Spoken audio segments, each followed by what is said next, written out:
All right. I want to welcome everybody this morning. For those of you who may not know me, my name is Scott Wiener. I have the privilege of serving as Deputy for Markets and Innovation at the Department of Public Service. And on behalf of the commissioners and my colleagues at the department, I want to thank you all for coming and participating in today's session. I have the privilege of facilitating today's discussion. What I want to suggest is that in a minute we quickly go around the table with some brief introductions of just name and affiliation. I'll then have a couple housekeeping remarks, and then I'm going to turn the microphone over to the chair, who has some words of introduction, and she'll be followed by Raj, who will talk a little bit about, provide an overview of the Tier 3 program, and then we'll enter into our discussion. So to start off again, my name is Scott Wiener. I'm the Deputy for Markets and Innovation at the Department of Public Service. Hi, I'm Tina Palmero. I'm the Acting Director of the Office of Clean Energy with the department. I'm Mike Toomey. I'm here on behalf of Energy Nuclear Fitzpatrick, and Energy Nuclear Indian Point units 2 and 3. Hi, I'm Erin Hogan. I'm the Director of the Utility Intervention Unit. Hi, my name is Joe Dominguez. I'm Executive Vice President for Regulatory and Political Affairs at Exelon. I'm here on behalf of our units at Gannett and 9 Mile. Tim Hanley, Senior Vice President of Exelon Nuclear. I'm also here on behalf of Gannett and 9 Mile Point. My name is Tim Judson. I'm the Executive Director at the Nuclear Information and Resource Service. Hi, I'm Mike Mager. I represent Multiple Interveners, which is an association of large industrial, commercial, and institutional energy consumers. Hi, I'm Dave Kmitchik, Vice President of Energy Services for NYSEG and RG&E. I am Mike Mosier, Vice President of Regulatory Affairs at Central Hudson Gas and Electric. I'm Ivan Kimball, Vice President of Energy Management at Con Edison. Michael Twergo, Chief of Electric Rates and Tariffs at the Department of Public Service. Jeff Hogan, Chief in the Office of Accounting, Audits, and Finance. Raj Adapalli, Managing Director of Utility Rates and Services at the DPS. And I'm Audrey Zippelman. Thank you. This morning's workshop is the second in a series of workshops and technical conferences that have been designed to explore specific aspects and issues related to the development and design of the state's clean energy standard. We appreciate the interest in this initiative, and for those of you who either attended or observed the first workshop, I thought you'd be interested to know that we had over 300 remote viewing sites for that, with obviously multiple people at many of those sites. The format that we've chosen for this morning's workshop is a roundtable discussion similar to the one we had a couple weeks ago. And it'll be a discussion among the chair, the DPS staff, and the various stakeholders who we've invited to participate at the table. And the format is designed to delve into specific technical aspects of the clean energy standard as initially presented in the staff white paper. The workshops are intended to explore how best to implement a clean energy standard, not whether or not there should be a clean energy standard. And for today's discussion, in an even more focused way, we've limited today's discussion to topics revolving around the determination of costs and the forecast of revenues associated with the implementation of the Tier 3 as described in the staff white paper. Today is not the day for policy discussions or positions. For example, it's not the time to discuss what facilities might be included or might not be included, or the criteria for inclusion or exclusion. And that's not because we don't recognize these as important topics. They're critically important topics. But today we're focusing on costs and revenues. There is, of course, a comment period, and for those of you who may not have seen it, the Secretary has extended the comment period on the white paper to a time 2 weeks following release of the cost study, which is imminent. And there will be a series of public statement hearings around the state in April, I believe in 8 or 9 different locations. And we not only invite, but we encourage interested parties to use those forums and venues, the written comments and the public statement hearings, to share your thoughts about all aspects of the program, particularly those that might not be discussed today. For the roundtable participants, we're going to use the now standard protocol of recognizing speakers by turning your tent card on its side. I will do my best to recognize people in the order in which they turn up their tent card if you want to speak, continuing to reserve to myself the right of a facilitator to mix it up a little bit, depending upon the topic. We've reserved 4 hours for this discussion. We're not sure that we'll need all 4 hours, and my suggestion is that around 12:45, 1 o'clock, we'll be able to take a collective assessment as to where we are, whether we should take a short break to stretch or a slightly longer break in anticipation of going the full time. We will be taking questions from the audience. Peter and Amanda either have or will be circulating index cards. Please keep the questions on topic, and we will do our best to integrate those into the course of the conversation. For those that might be viewing the webcast, you also can submit questions by email, and to do so, please send your questions to ces@dps.newyork.gov. Again, that's ces@dps.newyork.gov. And again, we will use our discretion in inserting those into the course of the conversation.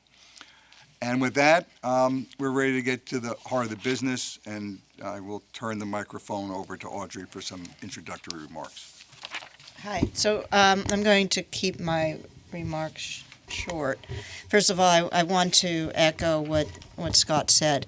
This isn't a matter of a discussion. The issues that are before the Commission in terms of the CES are complex, are serious, and we want to get it right.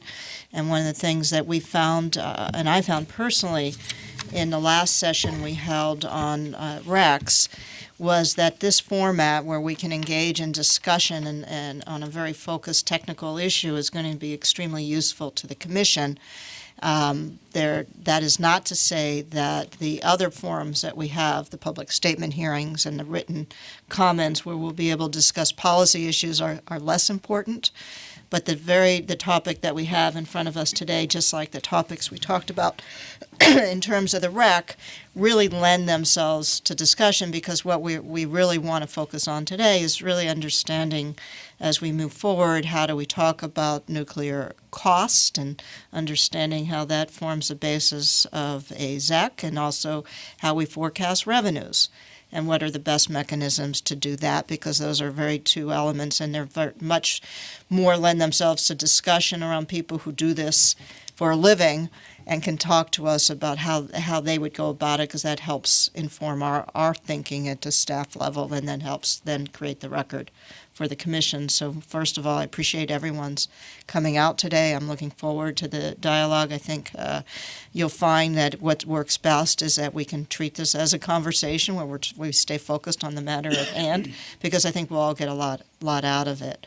And then secondly, I said this at the other hearing, and I want to say it again. I am really here to learn. I'm really here to listen. If I ask questions, it's not because you should assume that I have a state of mind. It's because I'm really trying to find out information and either test some assumptions I have or really ask questions. So please understand that as a decision maker, this is one way I get informed. So again, I thank you and look forward to the day. Thank you. Raj? Okay, thanks, Scott. Let me just set the stage a little bit for this conversation. We all know that nuclear units in New York produce almost about 30% of the clean energy today. And we have them producing not only clean energy, but they contribute to fuel diversity and price stability in the market. And we have two of the nuclear units that have a license running through the late 2020s, two of them going beyond 2030, and a couple in the relicensing process. But in the last year, two of the units, upstate units, have announced financial challenges to continued viability of their units. And to set it in context, some of the folks around this table may know, but for others, if one plant like Guinea, for example, retires, it's equivalent to replacing it with almost like 2,000 megawatts of wind resources to get the same amount of clean energy. And to put that in context, over the last decade, the whole RPS program produced close to 2,000 megawatts of wind resources. As we move to 50% renewables by 2030, CES goal, we need a bridge to ensure that the nuclear units are available in the meantime to help not increase the carbon emissions. In the near future, if some of those nuclear units retire, it's likely they would be replaced with fossil units, increasing emissions. Hence the basis for the nuclear Tier 3 in the CES white paper that staff issued. And to value the carbon attribute, staff is proposing the creation of a zero emission credit analogous to the renewable energy credit, REC. So we're going to be talking about today about ZECs. And the white paper contemplates that all LSEs, load-serving entities, would be obligated to purchase a given amount of ZECs in their portfolio, supply portfolio, likely proportional to their load ratio share. Alternatively, if the LSEs do not wish to purchase ZECs, they would have to pay a payment called alternate compliance payment as a compensation equivalent to the value of the ZECs they had the obligation to purchase. But given that there are only two players, in New York at least, who produce the ZECs today, there is a clear question of market power, and in order to protect consumers as a consumer protection measure, it is essential that the ZEC prices or the ACP be capped, or the ACP would be reflective of a cap on the ZEC prices, the alternate compliance payment. And the ACP, the white paper contemplates to be decided on an administrative basis.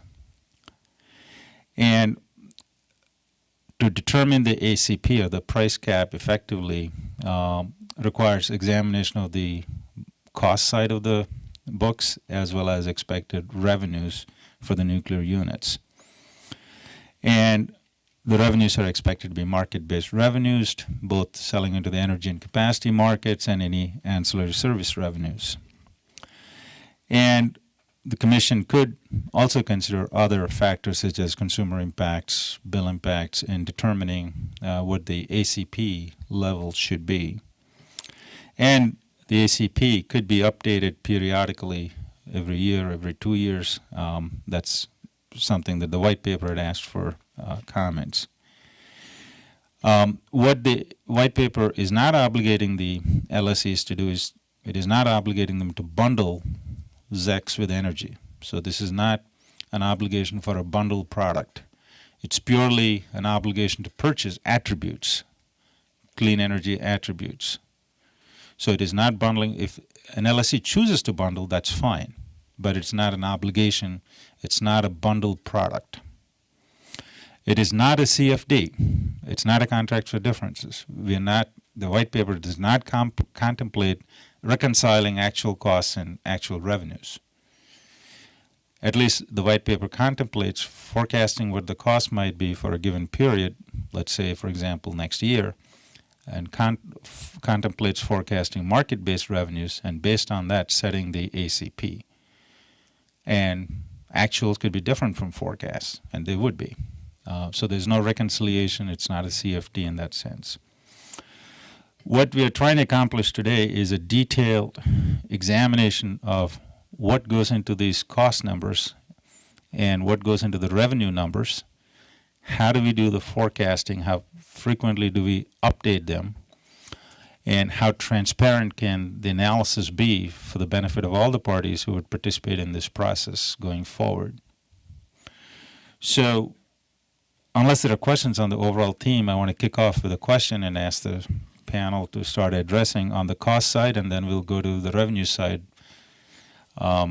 Clearly, some folks around this table have experience in the last year and a half working on very specific nuclear unit, RSSA, Reliability Support Service Agreement, that did go into the details of costs in quite a number of months. So looking at the cost side of the equation, the bookends could be all the way from going forward cost recovery expectation to fully embedded cost of service expectation of recovery. And even within the going forward cost, you can be more textbook-like, looking at what the real avoidable costs are, or you could be more cash flow-like, what is the actual going forward cost. Just to illustrate that very quickly, the example that has been used is if a unit employs 600 employees, and if it were to shut down, some would argue they would still retain maybe 200 people for a number of months or a number of years, so that's really not avoidable. And so the cost that should be reimbursed should only be the 400 that they could avoid. On the other hand, some would argue they should be reimbursed the full 600 employee costs. So it could vary from that level of granularity within the going forward cost discussion to all the way, including all the return on the sunk costs, return off and on the sunk costs as well, to get to the full embedded cost of service.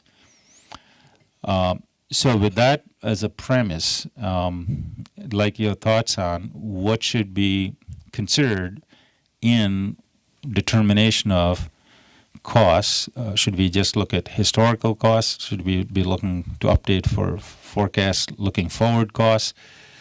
Over what period of time should these costs be examined, given the unique nature of the nuclear plants with refueling cycles and with specific CapEx expenditures? Some may be lumpy.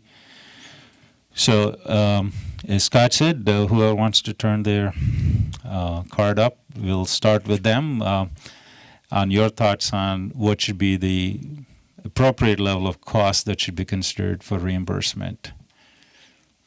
This is a very sedate group. Let me also just make the housekeeping remark. Please don't do what I've done. Please be sure to use the mic, both for the benefit of the people in the room and also for the benefit of people watching on the web, and certainly for the stenographer. Clearly, I know there are different views around this table as to what is the right level of cost. As I don't see any cards, let me start with Joe to offer his thoughts as one of the affected stakeholders. Sure. And Raj, first of all, thank you. As you said, we broached a number of these subjects in the Guinea RSSA, and I know a number of the parties around the table were intimately involved in that, as you said. So there's not there's not a lack of experience on these issues. We certainly. Can you get closer to the mic? Yeah, sure. We certainly would support a full cost of service recovery. With the recovery of sunk costs, we have prepared testimony in that vein in connection with the Guinea RSSA. I think as a general matter, most people will recall that yields a higher cost. Conversely, it provides a long-term hedge for consumers. The price is the price once you have a cost of service rate. The structure that's in the white paper differs from that. It provides for cost recovery as a component of the ZEC pricing, but it does also contemplate that if prices rise above the level of cost, that there is a merchant return component that the unit owners would receive. Working within that framework, we can see a path that would not include a return on sunk costs or depreciation. If that's the pathway, we see that as viable. We see either one of these alternatives, frankly, as viable. In terms of the actual components, let me just set out the details here. So we would imagine a framework where you have full cash cost recovery for O&M, overhead, fuel, non-fuel CapEx expenses.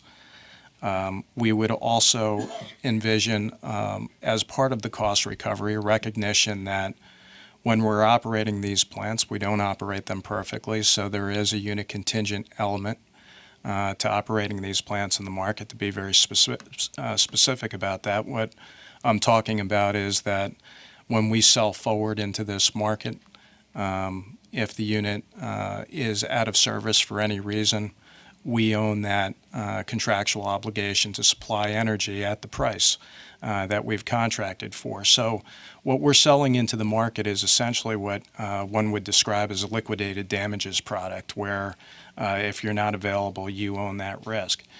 And there is a market for unit contingent products. We observe a difference of about $3 per megawatt hour in the market, which is a recognition of that risk, and consumers could buy either.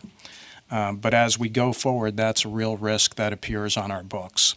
The other risks we have that we need to recognize here are some basis risk, some liquidity risk as we're trying to move this into the market, regardless of whether we set the ZEC price based upon some forward view of energy. It is not possible to instantaneously take 1,000 megawatts to the market without incurring some risk. So you have some hedged liquidity risk. And so we see those things building up to be in the neighborhood of $3 to $4, just to quantify it for the folks, $3 to $4 a megawatt hour. That would be the observed in the market unit contingent risk that we're seeing in New York, and as well as these separate risks around basis. But there would be, in addition to that, some variability around costs. In the work we've done in the RSSA, we've tackled a lot of these issues, but we haven't tackled all of them. I think one proxy that we think might be workable here is to look at what PJM does in terms of assessing unit costs that's in a FERC tariff at this point. And what it simply does is accounts for some of these risks by truing up costs by 10%. So it essentially allows you to multiply your costs, your actual cash costs on a forecasted basis by 1.1. That's kind of a rounding assumption that was made back when RPM was developed. And then it recognizes that, again, I'm not talking about recovery of sunk capital or depreciation, but a recognition that as we're deploying capital into the project, there's an expectation that we need to have a return on capital or some component of return. That's the corporate WACC. We think of that as about a 10% corporate WACC at Exelon for merchant assets, and I think you'd find that to be a common view in the industry. So it really is, as we distill down the buckets here, taking a look at the cash costs. You asked a question, I'm running on here, but you asked a number of questions. So to unpack it, you asked a question of whether we could use historic costs or forward costs. I think a forward-looking measure, at least in the early going of the program, for an appropriate time that gives some certainty to unit owners that the ZEC price is going to recognize what they expect to spend on the units is appropriate. Over time, I think, as you're truing this up year over year or whatever period, I think some combination of the historic costs plus the actual run rates, what you actually experienced at the units, could be the appropriate measure. So that's a mouthful here. On the last piece, before others jump in, could you clarify on mixing up historical and looking forward? Yeah, so recognize that the investments we're making in the plants aren't necessarily for, the fuel investments and things that we're taking on at an outage point are literally about running the unit for that next period of time. In the case of Ginna, the next 18 months. But there are other major components of the plant that we are investing in that actually have an expected lifespan that extends far beyond that 18-month period.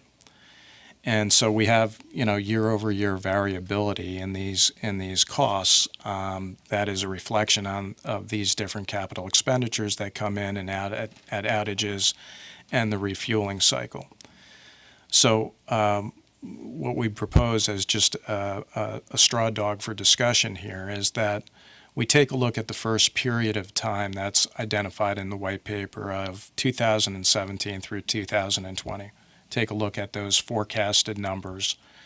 Those would be transparently shared and verified.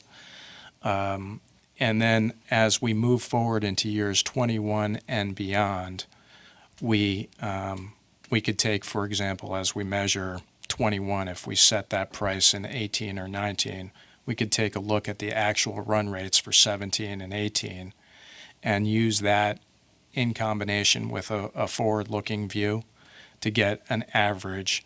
What I'm sure the advocates around the table would want to know, Aaron, is that we're actually on our budget, that we're not inflating our cost projections simply to get a higher ZEC and not spending that money. So we recognize as time goes forward, you have to see that we're actually incurring those expenses, and there's a retrospective look at that for purposes of setting the ZEC price.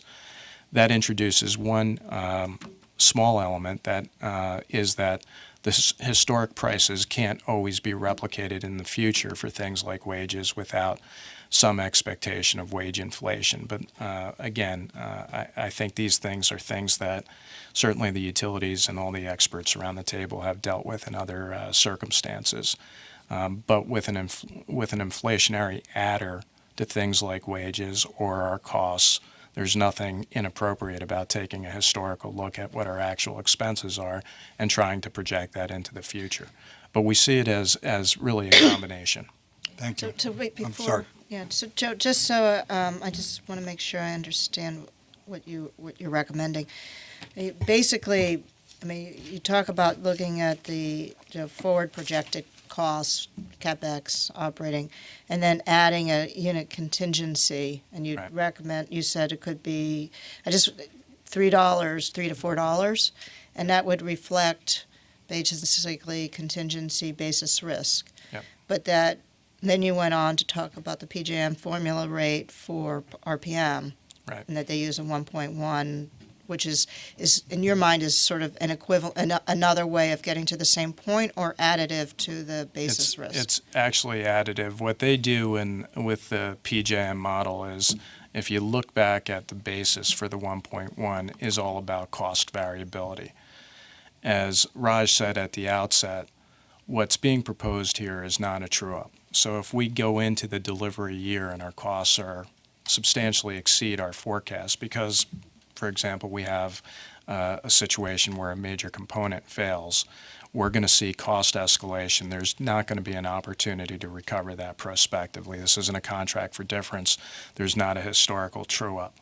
So there needs to be, in our view, some recognition that there is going to be variability around costs. When I think about the unit contingent risk, Audrey, what I'm talking about there is I've entered into a contract with you to deliver power at $40.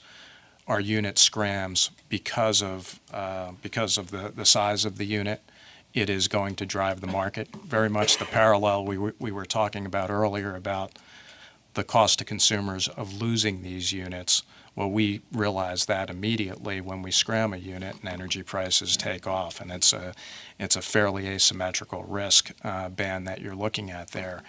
And so the unit contingent risk that I described is covering you for your costs associated with lost energy revenue during that period, and in addition to that, having to pay your counterparty the difference between your contract price and the resulting energy price. The 1.1 is a different animal. That gets into the issue of when you scrammed, did you lose a major component that's going to radically increase your cost exposure? You're obviously going to be doing some maintenance work at that point. So that's the idea of it, but one of the things that was laid out is, can we get to a formulaic approach that we could count on, recognizing that we don't have CFD mechanism that would allow us to true up perfectly. We carry forward this risk. And then your recommendation on the look back then is just around saying, well, let's go back and see if the 1.1 was a good Yeah, number, or is that I think as a way of blending it moving forward? I think it's as a way of taking a look at whether we're forecasting accurately. The 1.1, that variable is going to be fixed, but it's going to be multiplied by some number. And so we're going to forecast going forward what our costs are going to be. I think it's entirely appropriate that people take a look at how closely we're tracking our forecast. But even if the look back says we track our forecast perfectly, the reality is on a go-forward basis, we could trip the plant at any point and have these unexpected costs. So I think the look back is all about making sure that the forecasts are reasonable for a look forward on costs. Michael. Thank you. Mike Toomey on behalf of Entergy. Raj, I think Could you get closer to the microphone? Mike Toomey.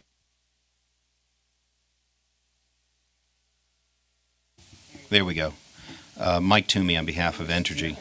Yes. I didn't forget it on the way up here. I think there's another issue that you did not have to struggle with respect to Ginna, which is the additional complexity of a 2-unit site and how costs are going to be allocated. If you have 2 units operating, are you going to be doing a unit-by-unit cost evaluation, or are you going to be using a site-by-site evaluation? That's important to us because we have every expectation that Indian Point will be included ultimately. It would be arbitrary and improper to exclude Indian Point and, quite frankly, make New York's carbon reduction goals unattainable. And that's a primary issue, this 2-unit site issue, because we're less concerned, and I wanted to clarify one thing you said at the beginning, Raj. We did not indicate that Fitzpatrick was under some financial difficulties. We went much further than that and announced the closure of the unit. We've notified the NRC of that fact. We've notified the Public Service Commission of that fact. And unfortunately, this proceeding is not going to produce anything that will change the outcome for Fitzpatrick. So we're really focused on how this docket could potentially affect Indian Point. Sure.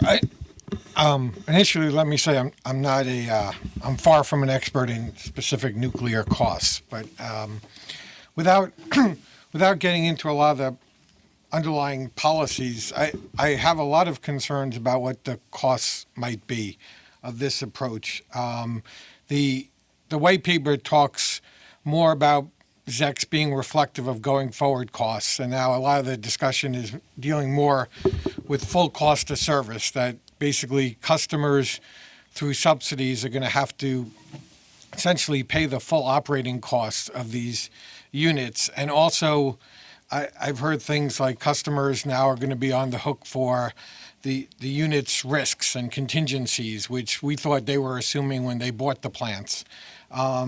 These are facilities that apparently are in economic distress, but we're going to subsidize them to the point where we guarantee them a 10% return on equity. I find that to be very troubling from a consumer perspective.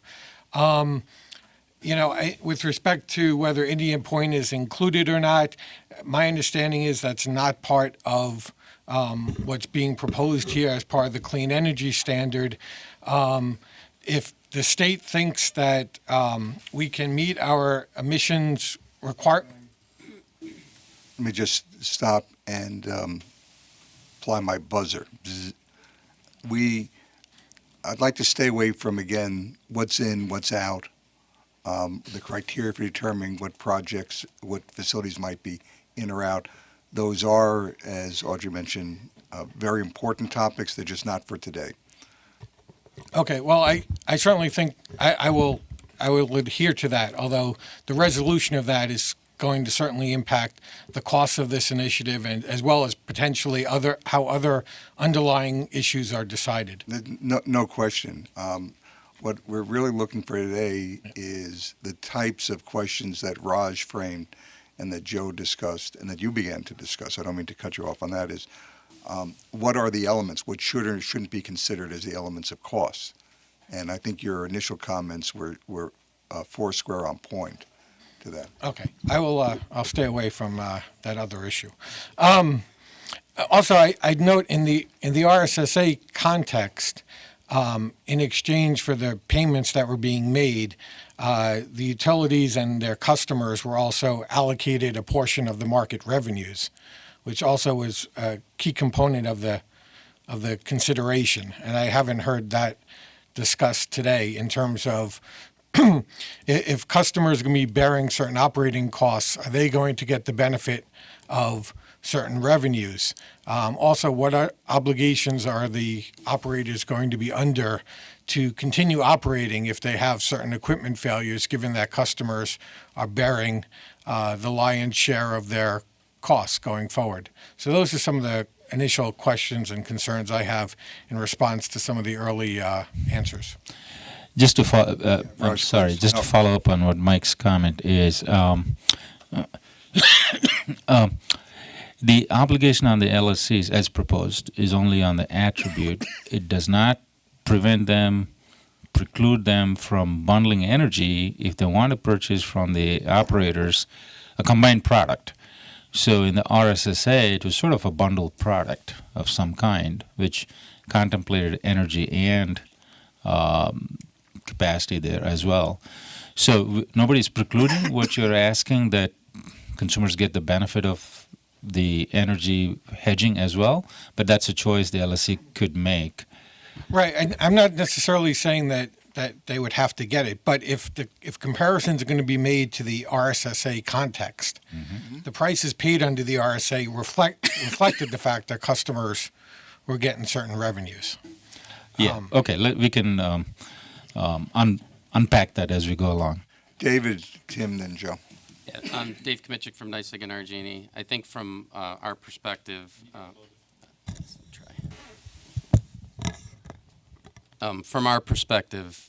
really the way you should be calculating this alternative compliance payment should be based on going forward cost, as what was laid out in the paper. I think we do understand that any capital investments you would have to make in the interim period, whatever that period would be, should be recoverable. We can see giving some type of return on those investments, but we don't particularly see an interest in setting the full payment that we would be making a return on sunk capital. So we would be opposed to using that as a basis. With respect to the $3 to $4 per megawatt hour discount, I see some validity to that. Again, in the forward market, if you're comparing to a forward market, it would be a fixed price contract. So there could be some validity to doing something along that perspective, because when you're valuing this, you're really valuing it based against a forward price that's a firm liquidated damage product. I can understand where you might have some risks. There could be some arguments that you could hedge some of those risks yourself. You could do things in the market. You also have the potential for upside if the market moves up. I do understand that you'd have concerns if the market moved down. Again, with respect to some of your comments about the duration of your capital investments, I tend to agree you could look at either a 3-year period, and then you could determine what your incremental capital investments are for that period, whether it's 18 months or 36 months. And I do see where you might want to tie setting these rates to the refueling cycle. That does make sense, because I think your decisions about continuing to operate typically would be made around your refueling decisions. So if I can follow through with that, 2 questions that anyone can respond to. If I'm trying to follow the money, so let's say that at the same time that we're looking at the ZEC payments, there's a forward price contract, could be bundled contracts made to a third party, so there's revenues coming back in. And that I'm assuming that forward contract, if you've actually sold it as a bundled, is going to include some hedging capability. It's either going to be on either side, right? Either the buyer will look at it and say, how am I going to, it's going to be in the contract terms. So if we do allow for inclusion of sort of market-based risk, wouldn't we also want to know at the time that, we're looking at the ZEC costs, what forward price contracts are sort of as part of that, and whether or not the unit has absorbed the hedge or whether the buyer is saying, it almost gets into the terms of the contract, right? If the buyer says it's not a unit commit, it's simply, if the unit goes down, I'll go on the market, I'll hedge it myself, then that's going to be relevant to us, I would guess, right?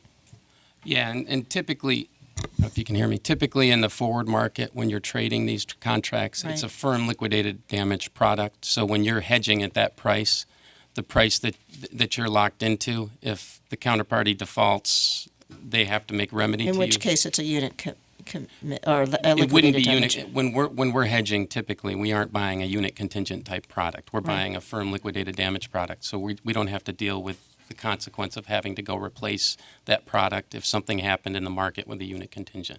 So there's benefits to us to having a fixed price. So that would be, and that's why, okay, now I sort of connect that. Then the other is just, Michael, we didn't follow up. So when you were talking about the differential between a unit price versus looking at when you have multiple units, so you're looking at a site, I just want to get all this on the record. How does that, from your perspective, would change how we would look at things Well, in terms of good, bad from a consumer perspective? Well, I guess I would say initially, and we'll address this in the comments, we actually think instead of focusing on cost, the commission ought to be focused on the carbon reduction opportunity. In other words, it shouldn't matter what the costs are or the revenues are of the facility. If your objective is to reduce carbon, then that should be the goal. And if you have a facility that is not producing carbon, then it would be appropriate to compensate that facility for that attribute. I think mainly I was raising the question of how is the commission planning, I was answering your question with a question, Raj, is how is the commission planning to address a 2-unit site?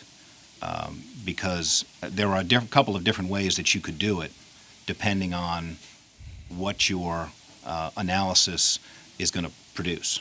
That's why what are the two different ways? That's what I'm trying to Well, get they at. could either look at it on a unit-by-unit basis Right. and allocate the costs, or treat the whole facility as one site. And I just don't know how the commission is planning to address that. And I know it didn't come up in the Gannett proceeding. Well, to drill in a little deeper, do you have a preference? What criteria should we be thinking about as we choose one approach versus the other? Our preference would be that there's no cost or revenue analysis at all, because it really ought to be a carbon-neutral, carbon-free attribute.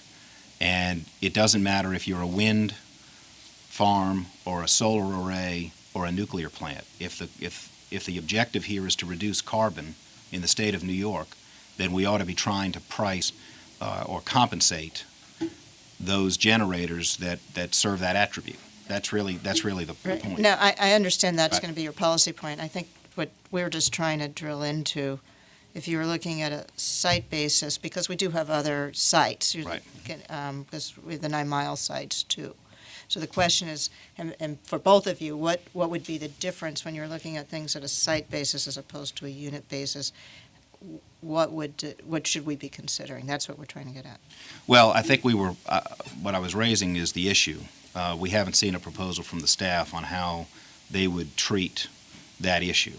We could comment on it once we. Sure. Maybe I know you have a list of No, folks. but that's all right. Let me also just say that one of the purposes, at least for me today, is to be able to have the benefit of the collective thinking of the people here to help us as staff formulate a position. So this is an opportunity for you to help weigh in on that and not merely wait for us. So with that, let me, sorry, Tim, you'll get your, so Joe, let me ask you as a follow-up on that. Clearly, some of us around this table spend a lot of time on the Gannett unit specific.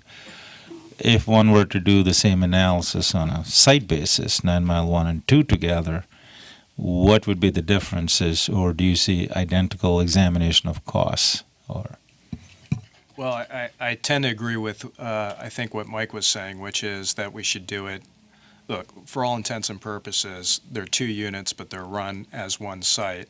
All the costs are shared between the sites. We have a pretty expensive unit at 9 Mile 1 and a unit that is a very cost-effective unit at 9 Mile 2. All things being equal, 9 Mile 2 is supporting 9 Mile 1 operations. And it's absorbing some of the overheads there at 9 Mile 1. So we'd like a recognition that these sites, although they're dual unit sites, should be treated as one site. All the costs, all the revenues, everything should be aggregated at the site level. And through that frame, it looks to us to be very similar to what was done at Ginna. You're ignoring the number of reactors and you're focusing again on the actual cost elements to support both the entire output of the site. Let me take you to the next step. Sure. Should you limit it yourself to one site, or should we be looking at one operator? That means combine all of Exelon units as one upstate bucket. That's a great question. I mean, I guess pushed, the reality is we look at the business entirely as our upstate units. We're sharing costs between these 3 units. By averaging it, you get to a much lower ZEC price because you're bringing in low-cost units at 9 Mile 2, which is the largest number of megawatts. If we were to focus only on, Ginna or 9 Mile 1, for example, one would imagine the ZEC price would be considerably higher. But when we're running the business, and I think you've seen this in terms of the materials, the financial materials we've shared with staff, we're looking at it from a combined operational standpoint, and that makes sense for a lot of reasons in that the back office functions generally are shared functions. Thank you, Tim. And then Aaron. Thanks. Well, I think you'll find that, some of our perspective is similar to what Exelon and Entergy are saying. We had a very similar question about how you allocate costs across a multi-unit site. And I think that the commission isn't the only place in the world where this is actually, being grappled with. In fact, this issue is front and center in France right now as they're thinking about the relicensing of the French reactor fleet. And one of the problems that's been acknowledged in that process is that, EDF tends to completely aggregate all of their costs for their 58 reactors, essentially within one balance sheet. And at least in terms of, any sort of reporting that goes on to, to the sort of relevant regulatory agencies. And that, in fact, that makes it really difficult for France to be able to make policy decisions about, how you deal with the rising cost of the French reactor fleet in a strategic and balanced way with respect to the variability of costs, within that reactor fleet. And that's a significant issue. What you find and what you're finding very clearly within the situation in the U.S. right now is that, the cost of operating a reactor is going up at a fairly fast clip. And this is, over more than a 10-year period. This is what the Nuclear Energy Institute's annual or biannual surveys of the industry have revealed is that, between 2002 to 2012, and that's the most recent data set we've had access to, the average annual operating cost of reactors across the country rose at 4.7% above the rate of inflation. Is there a particular driver or Well, the main driver they identify in the way they disaggregate that number is that it's capital costs that were going up at the highest rate, but also regular O&M costs were going up at faster than the rate of inflation as well. But even and then when you break it down in terms of the specific reactors, you find that the profile that both the profile of the individual unit and site specific issues play a very large role. So, for instance, single unit nuclear plants averaged in 2012. Over $50 a megawatt hour in terms of their operating costs. Multi-unit sites averaged at a little over $39 a megawatt hour. you also find that reactors that are of larger capacity have a lower per unit operating cost than smaller units, which has to do with the incredibly significant fixed cost structure of operating a reactor of any size. And so you have bringing it back home to New York, you have a plant like 9 Mile Point, where you have a 2-unit site, but that is very different in terms of that kind of profile than Indian Point. Whereas Indian Point has 2 reactors approximately the same age, approximately the same size. At 9 Mile Point, you have the oldest reactor operating in the country at 47 years, which is also one of the smallest reactors operating in the country at 9 Mile 1. And then you have one of the largest reactors in the country and one of the younger reactors in the country at 9 Mile 2, which, as Joe mentioned, has a very different unit-based cost than 9 Mile 1 does. And I don't want to cross over too much into the later discussion about the ACP. But at some point, Exelon is certainly going to make decisions based on its own sort of economic analysis of its assets. But in terms of sort of evaluating how these costs are allocated to consumers and what the cost of this program is to consumers, it would make sense to be able to disaggregate unit-based costs in order to decide, for instance, whether a certain amount of cost for a particular unit would make sense. And that certainly, I think you're seeing that also with with Ginna and Fitzpatrick as a for instance. Based on the outcome of the RSSA proceeding with Ginna, we have an expectation of essentially a margin between the going forward costs and the revenues of $18 a megawatt hour, which is substantially greater than what Entergy is at least reporting. The same sort of margins would be at Fitzpatrick, which would come out to, based on their public statements, about $10 a megawatt hour. So you have a lot of variability, even between reactor units of similar profiles as to what these margins are. Some of it depends on which market zone they're in, what the market revenues are, but some of it also clearly depends on the site-specific issues facing reactors. And then you have, as I think Joe mentioned, you have also reactors end up having different site-specific maintenance needs.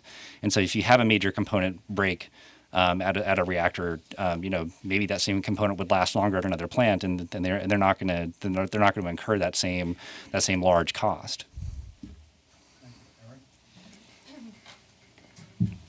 Push the button, have it close. Thank you. What strikes me in this situation is always timing of decisions and policy decisions. Excuse me.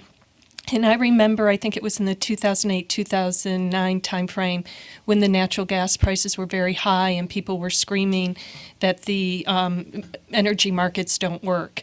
And, now the energy prices are incredibly low, and which consumers are benefiting from, and I'm very grateful for it. And it seems to me as though the market is working, that we're having efficiencies in markets. And some units are electing to retire, and they should retire. In other instances, we have circumstances now where these units provide a valuable service. And so I view this as a good approach to helping achieve goals, and if doing it correctly in this construct, minimizing the cost. Now, having said that, I share the same concerns that Mike raised because we both were in the Ginna RSSA case. The one benefit that I see under these circumstances of mirroring what we did in the Ginna case is that the cost, unfortunately, in Ginna, and I always felt terrible about it, was that it was being put just on the Rochester ratepayers, when in reality, all of New York was benefiting from the lower energy prices due to the nuclear zero fuel. So from that perspective, I think the construct is appropriate. What I learned in the Ginna RSSA case, while all these details are very important, it's the term of the RSSA case was where we really saved the consumers the most amount of money. And so in this instance, and I'm not familiar with hedging or anything of those details, but I would say I think this approach is appropriate as long as the term is appropriate, and that to the extent circumstances change and we no longer need this structure and the market is able to work on its own, then I think we need clear guidance at this point that it will be sustained only to the extent it's needed. And so from that perspective, I think we need to keep that under consideration. Thank you, Aaron. Say, before, because Aaron prompted another question, and I wanted to pick up on Michael and David and go back to it. So, we've been talking about the RSSA as a model, but it does strike me that there's a difference with a meaning here. And so one of the things that we're looking at is valuing an attribute. But it's different than when we're talking about a reliability requirement, where in an RSSA, we're making a determination that the unit is required for system reliability and that consequently we ought to pay for that unit based on to continued operations. When in fact, when we're looking at valuing an attribute, should we be having a different discussion around what kind of risk, operating risk, the unit should continue to bear, and that which risk should be covered in the attribute? So let me be really specific about it. If for example, that we assume that nuclear units as a whole, say, operate at around a 97% capacity factor, and that if in fact there are that even assumes a certain amount of outages, but that if there's an extended outage or an outage that is sort of associated with maybe some mismanagement, not in a negative, imprudent way, but could have been an avoidable outage, it does strike me that we should be thinking about in the ZEC payment, should it be the equivalent of an RSSA, or should we say, if we're really looking at a missing money type issue, that maybe the unit owner should continue to bear certain operating risks associated with operating the unit, that if the clearing price in the market were sufficient, they would be bearing anyway. So I'd like us to think about maybe as the RSA sort of a base model, but what differences should there be in the calculation of the attribute pricing to take into account that you're really talking about a missing money issue in terms of valuing the attribute. We don't want to get into a CFD model, nor do we want to take all the risk of operations and put it on the backs of ratepayers. So how could we differentiate that, and why would we, and would that be a reasonable thing to do? Tim, I'm going to ask you to wait, Joe, Michael, and then Tim. Okay. Or anyone. And then anybody else. If it makes sense even. Try to knock out a few birds with one stone here, just to be clear. My opening comments about seeking a return on sunk capital were simply a reflection of Raj saying that's one goalpost in this analysis. It's not what the white paper provides for, as I think we all know. And so we are foregoing, in terms of going to the white paper, anything that seeks a recovery that is a traditional utility recovery, as if these units were effectively re-regulated. In terms of the unit contingent risk in particular, there are some differences between the RSSA in this situation. The one major difference is, quite honestly, we had no choice on the RSSA. We are obligated under the law to continue to operate the unit to maintain the reliability of the system. That's a different business decision than the one we're confronted with now, which is, are you willing to continue to operate a unit that is not making money in the market, nor do you forecast is going to make money in the market? And so we think there has to be some consideration of that. Mike, had these units been re-regulated, the consumers would get 100% of the energy and capacity benefits by definition. Those sales would be made to regulated customers or on behalf of regulated customers, and they would get that. Right now, the reality is, under the white paper, we own 100% of the risk associated with losing the unit. We lose all of the revenue when the unit is down. That's the reality. In a regulated world, one might imagine a circumstance where we continue to get cost recovery and recovery under these different regulated structures, regardless almost of how the unit performs. Here we lose energy and we lose the ZEC payment because the ZEC payment is essentially a product that we only get paid if we run. So I think from the standpoint of the operator here, we feel like we already have significant risk around our performance. Now, the benefit to the consumers is essentially the benefit we've been talking about this morning, and I realize it's not necessarily the focus of the conversation today, but the benefit to consumers is that these units are going to be in the market. At least Brattle has estimated that benefit to be about $2 billion a year for New York customers, not including jobs, not including the carbon benefits. And obviously, there are other benefits associated with carbon, which is the explicit purpose of this program. So the benefit to consumers doesn't have to be in an additional sharing of the revenue side.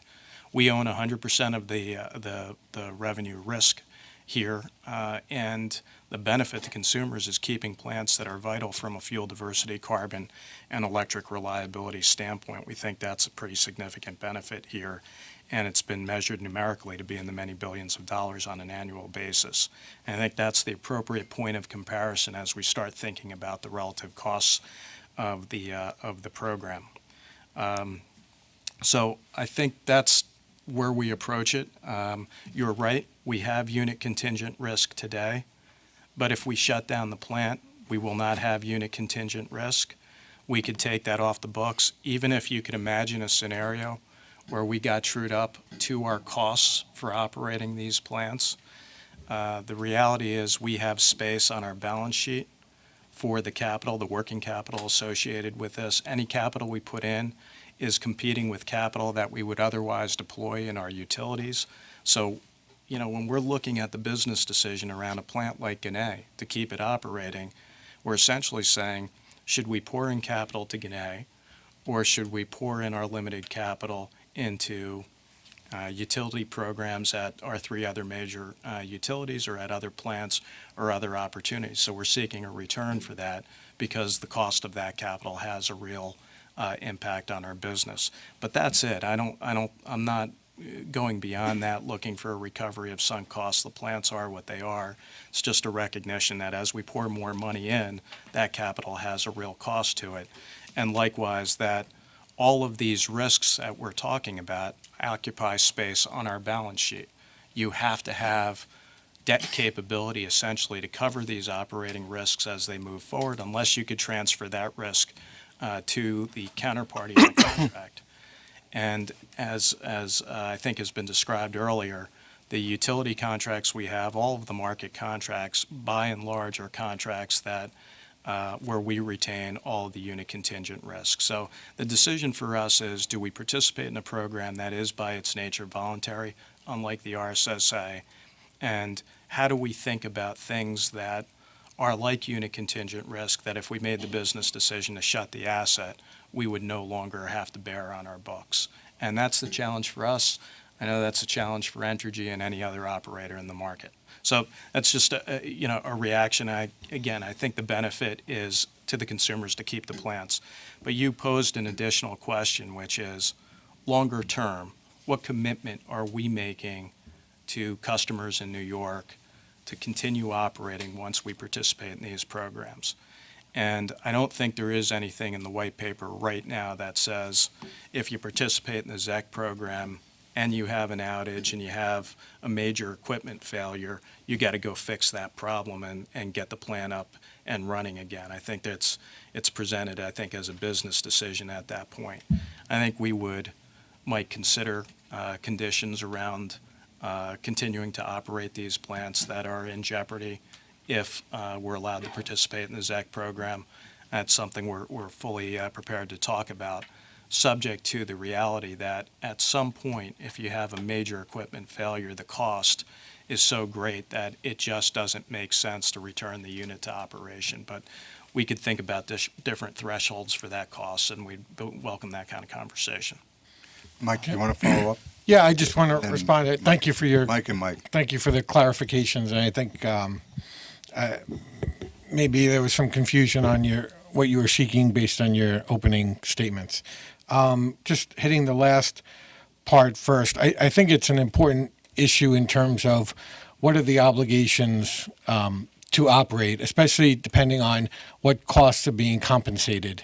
What's the ZEC being based on? I mean, if it's only based on your pure going forward costs and nothing else, then I think the position of, well, if we have a major outage, why should we? It should be our decision whether to repair it or not.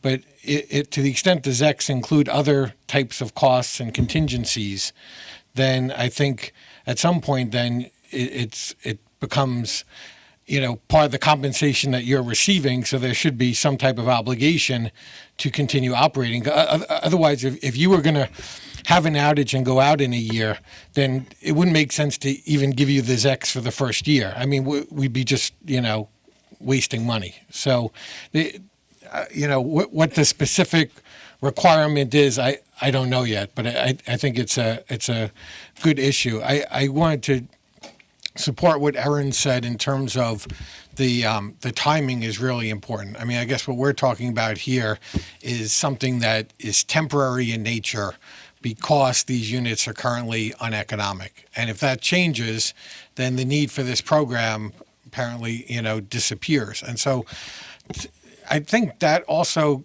impacts what costs are being recovered in terms of capital. If something is needed and only has a useful life for the next fuel cycle, then that's one thing. If it's something that the owner is going to benefit from for 10 years out, then it's a totally different analysis in my view, because 4 or 5 years from now, this program may not have any need to continue, in which case they're benefiting from something that consumers paid for through the ZECs, and that doesn't seem fair.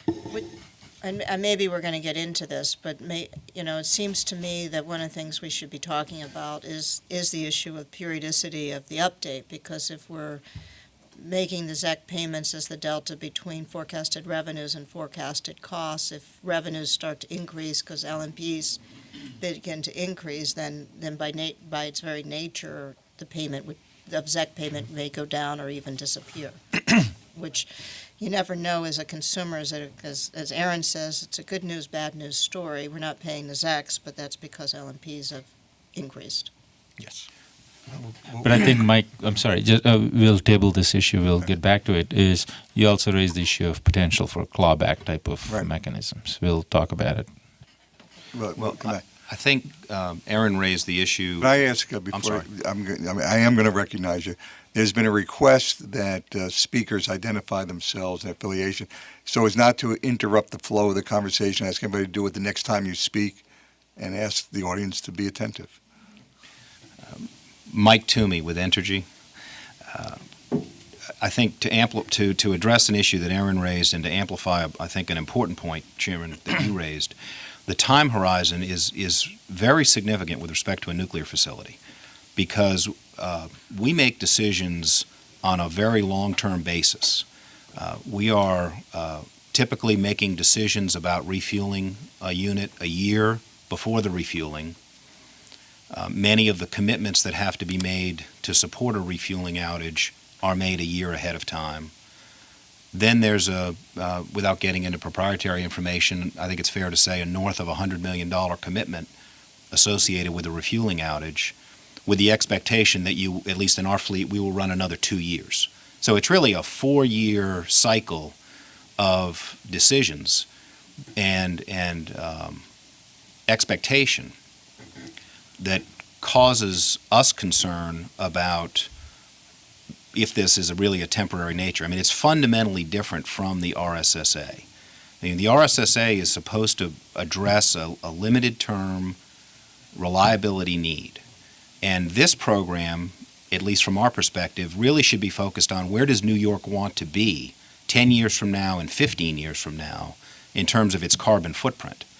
So from that perspective, if you are focused on the next 10 to 15 years, that ought to inform your judgment about what kind of a cost structure you're looking at. I mean, for example, as I mentioned, Fitzpatrick is closing in January of 2017. That means that there will be 7 million megawatt hours of carbon-free generation gone from New York in 2017. And the implications of that, I think, are profound for the carbon reduction objectives, because the conversation is not, should we build another small solar array that's going to get us a third of a step toward our objectives. The loss of Fitzpatrick will cause you to have taken 20 steps back, because you're now 7 million megawatt hours in the hole. And by the calculations that the staff has done, I can't remember what the exact number is, but it's, maybe it's 3 million metric tons of carbon that just from losing Fitzpatrick. And to make that up is going to require you to have a lot of other carbon-free assets available to you. So I think the time frame, I understand it from a consumer perspective, but it's really, it hasn't been an impediment in many states to signing 20-year PPAs for wind farms. It hasn't been an impediment to having utilities sign 20-year PPAs for solar arrays. And nobody is really focused on what the costs are and how much money the wind farm developer is making and how much money the operator of the solar facility is making. It's really been about what is our objective as a state or as a region to reduce carbon. And if your real focus is reducing carbon, then I hate to say it's irrelevant, but that ought to be your long-term perspective as you approach these issues, and not a short-term perspective of how quickly can we claw back this revenue from an operator. Mike, once I want to recognize Tim, who's been waiting, and then Ivan, and then you, and see if anybody wants to take up the cause, maybe Raj, that we really do care about costs. So this is Tim Judson with the Nuclear Information and Resource Service, and this actually ties closely into something I was going to address, which I think to respond to something that Joe said about risk and who bears risk. I mean, I think it's actually unfair to say that the public and the ratepayers aren't bearing risk in this. One of those is that the justification for this policy has to do with carbon emissions, and the basis for the proposal for the Tier 3 is that we can't meet our emissions targets without these plants being online. And so there's a very significant risk that if, for instance, the ratepayers end up subsidizing effectively some of these nuclear units for several years, and then those reactors end up closing, then somebody's going to be on the hook for how we meet the emissions target. And so that's a significant risk that essentially money that ratepayers invested, towards that objective has then basically disappeared and gone to nowhere, and we still have to meet an objective. So and then I think we all know that developing energy infrastructure on a short-term basis is on a rapid basis is generally more expensive than being able to plan out ahead over a more significant period of time. So I think there is significant risk to ratepayers in how this program is structured. Now, I think there's another issue that I think comes up in terms of the question of, how do you calculate the cost of the ZECs and what costs from the reactor units are valid. I think, in the white paper, it specifies that the value of the ZECs is going to be set as an attribute of the low carbon generation. In that sense, then it doesn't seem necessarily true that any particular cost of a specific nuclear power plant should be included in how that attribute is determined. The attribute itself, is sort of should have an independent value, and I think that there will probably be some risk that by venturing into that kind of a pricing mechanism where you are determining the value of this attribute based on other aspects of these power plants, that could open up some legal questions in terms of jurisdiction with FERC and other things. That said, I do think that there were some attributes of the way that the reliability issues in the process through which the reliability issues have been addressed through the RSSA with Guinea, which provide some valuable perspectives on how this could be dealt with. And for instance, with the RSSA, the purpose of that whole proceeding and this whole the payments that are being made to Guinea is to meet a reliability attribute, to fill a reliability need. And in fact, that sort of defaulted to Gannett because of the very short-term nature of what that reliability need was. But in the course of the RSSA proceeding, an alternative was developed and is being implemented that shortens the duration of the RSSA, and that meets the reliability need at a lower cost, and especially a lower cost going forward.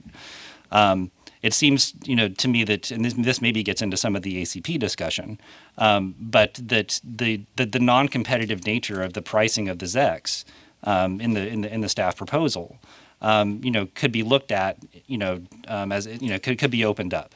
And in a certain sense, if you're talking about, the process with the RSSA is that a reactor or a power plant indicates, a decision to close or an inclination to close. We're still not sure how that got decided. But that essentially instituted a proceeding where where the need was evaluated, and the alternatives were considered, RFPs were issued, and essentially the RSSA for Gannett was evaluated. And it seems to me that in terms of evaluating the carbon emissions impact of a reactor closing could be dealt with in a similar fashion. That alternatives could be explored, the alternative costs could be considered, and that could all be dealt with, in a way that in a similar way to what was dealt with in the RSSA. I think what's lacking from what we've seen in the white paper is a policy basis for being able to make those kind of decisions. The emissions target that the state has and that the CES is sort of designed to address is a policy to achieve 40% emissions reductions from 1990 by 2030. Now, two of the reactors that we're talking about, and not to get into the site-specific issues, but two of the reactors that seem to be at play in this, their licenses expire in 2029. They're already not going to be there in 2030. And so to some extent there needs to be, we think needs to be some consideration of, really what are the alternatives to the ZECs, in supporting these units, whether it's, to deal with contingencies of reactors closing unexpectedly, which I think the Fitzpatrick situation sort of fits into, or sort of known closure dates, like what we anticipate with Gannett and 9 Mile 1. Before you just turn on to Ivan, he really wants to get in. I thought Ivan took down his card. No, he's. You said I was next. So. I thought you withdrew. As much as we are tempted to get back into broader policy discussions, I really want to bring it back to determination of costs. Clearly, there are different valuation mechanisms as to how to value carbon. And given the lack of competitive nature for this ZECs, we are looking at a cost-based evaluation at this time for this purpose. So our focus is primarily, if we were to use a cost-based mechanism, and both Mike and Aaron, I think hopefully it's clear that the determination of ACP, this price cap, is going to be reflective of the market price expectations. If the market prices go through the roof, then the ACP should be zero, or could be zero. So with that comfort level, let me turn to Ivan. Well, let me also just add to that before we turn to Ivan, now that his card's up, and say that the valuation of attributes varying by resource is not new at all. And I'll just make the point that in differing jurisdictions, different technologies are divided into tiers, and those tiers all reflect different cost structures. So the differentiation is not at all unique. Ivan. Thank you. Ivan Kimball with Con Edison. I'll keep it brief on the reliability commitments and obligations piece, and really try and focus on the cost aspect of that. But I think what is important, we've been a long-time advocate for forward capacity market obligations in New York. We think that the benefits for having that kind of signal for the generator helps keep us out of reliability supply arrangements. And I just think that lining up the commitments and the obligations for the facilities that are getting these ZEC payments is going to be critical for whether or not it's going to work over the long term. Because if the units or the facilities are not don't have an obligation that extends, as you know, in the New York capacity market past this month, essentially, then it's all going to come down to a business decision, whether you're paying an incremental piece or everything.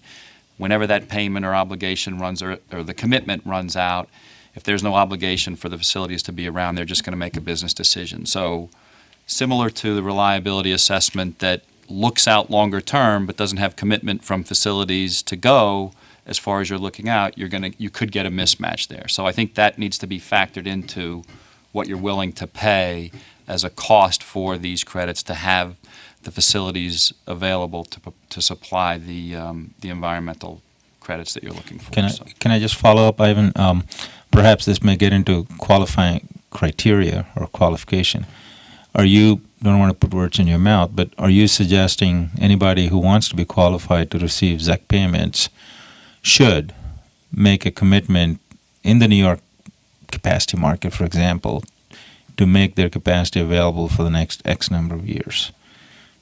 I think that's one piece of it. I mean, when you get into the cost calculations and you look at forecast versus actual, obviously you get a bigger potential deviation on that. I mean, that's part of why we're here, right? 3 or 4 years ago, would we be expected, based on all the forward curves, everybody was expecting prices to come back up, and we have more gas than we know what to do with, so prices have continued to decline.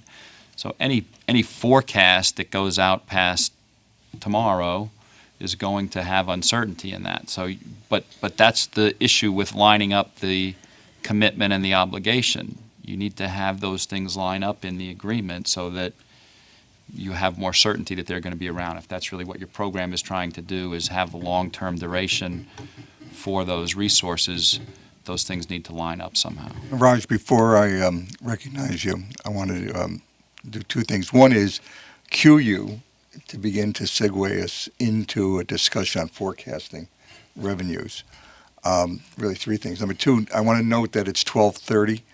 I think there's been a good discussion. I'm going to see if we can get the panel to indulge all of us and just keep going for the time being. I think we've touched on some forecasting issues. We should get through that and some ACP issues. If anybody would like to suggest a break, I'm certainly entertain that. Just a suggestion. I think we still have some more questions on the cost side to finish up. Sure. Maybe I venture to estimate maybe another 15 minutes on the cost side, and then we can decide on the break length. That's a good point. And then lastly, I just want to acknowledge some of the questions, really statements that purport to be questions that we've received. I think that many of them involving the issue of cost have been touched upon today. Staff really is not in a position to respond to questions in this venue. And there are some questions that dealing with ACP issues and revenue issues that I think we will be touching upon shortly. So let me pose a couple of more questions, practical stuff that we had to deal with. So in terms of costs, I want to go back to the duration that was the focus. Should we be updating these cost estimates every year, every 2 years? I know Mike mentioned it's a 4-year cycle, maybe looking forward. And if you lock in a longer period, given the uncertainty, we'll talk about the revenue side after the break. To the extent there are deviations from actuals, is 4 years too long a time period to lock in? Should there be updates of the costs every year or every 2 years? And if so, should they be updated to a limited number of, I'm now thinking of rate case type analysis, regulated entities? Are we updating for a few elements that are uncertain, or do you update for everything? Do you lock in a base case and just, okay, we'll only update these 2 elements? Any thoughts on that? Mike? Well, to some extent, your question raises another question of whether costs and revenues need to be updated at the same time or on different schedules. And I'm not really sure of that I have a position yet on that issue. On revenues, I think it's important that they be updated on a somewhat frequent basis, maybe more frequent than certainly some of the costs, because I think the revenues are a huge piece of this to know if the ZEC is even needed or just how large a ZEC is needed. And given the volatility of electricity prices, I would want the revenue piece to be updated on a somewhat regular and frequent basis. My initial thought is annually, but maybe something different. In terms of costs, I don't know that you'd have to do it that frequently.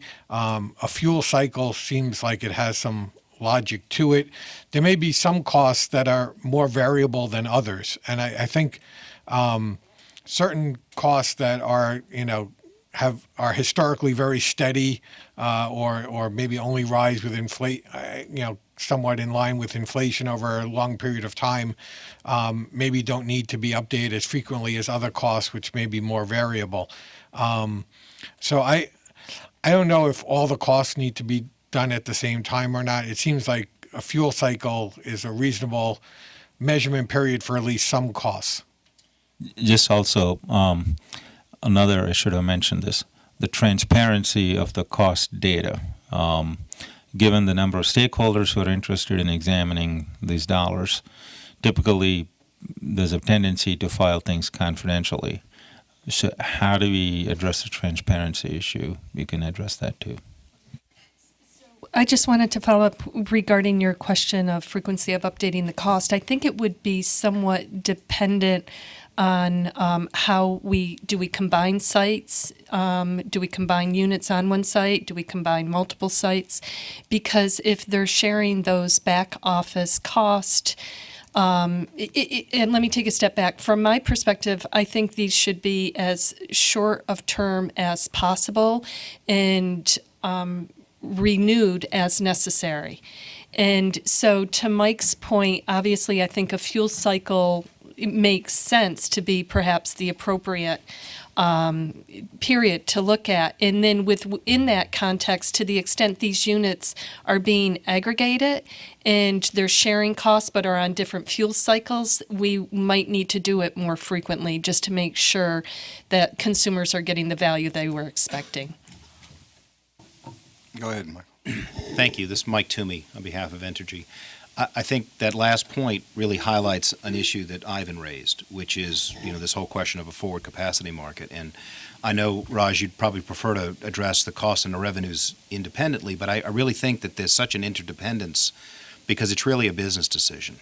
It's a long cycle business decision. And if there's uncertainty about how long the ZECs are going to be in place, then having a forward capacity market, which obviously provides some certainty to the utility that the power is going to come, it also provides some certainty to the generator that there's a revenue stream on capacity payments, so you can factor that into your business decision. And I think if you try to structure the ZECs independent of some kind of a longer term revenue issue, I think it will be very difficult to end up with a program that will inform the business decision.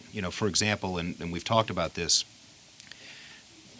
all of the uncertainty that we've talked about, all of the different points of view around the table today, that's the reason why it's too late for this program to affect Fitzpatrick, because we're only 9 months from when that plant's going to close.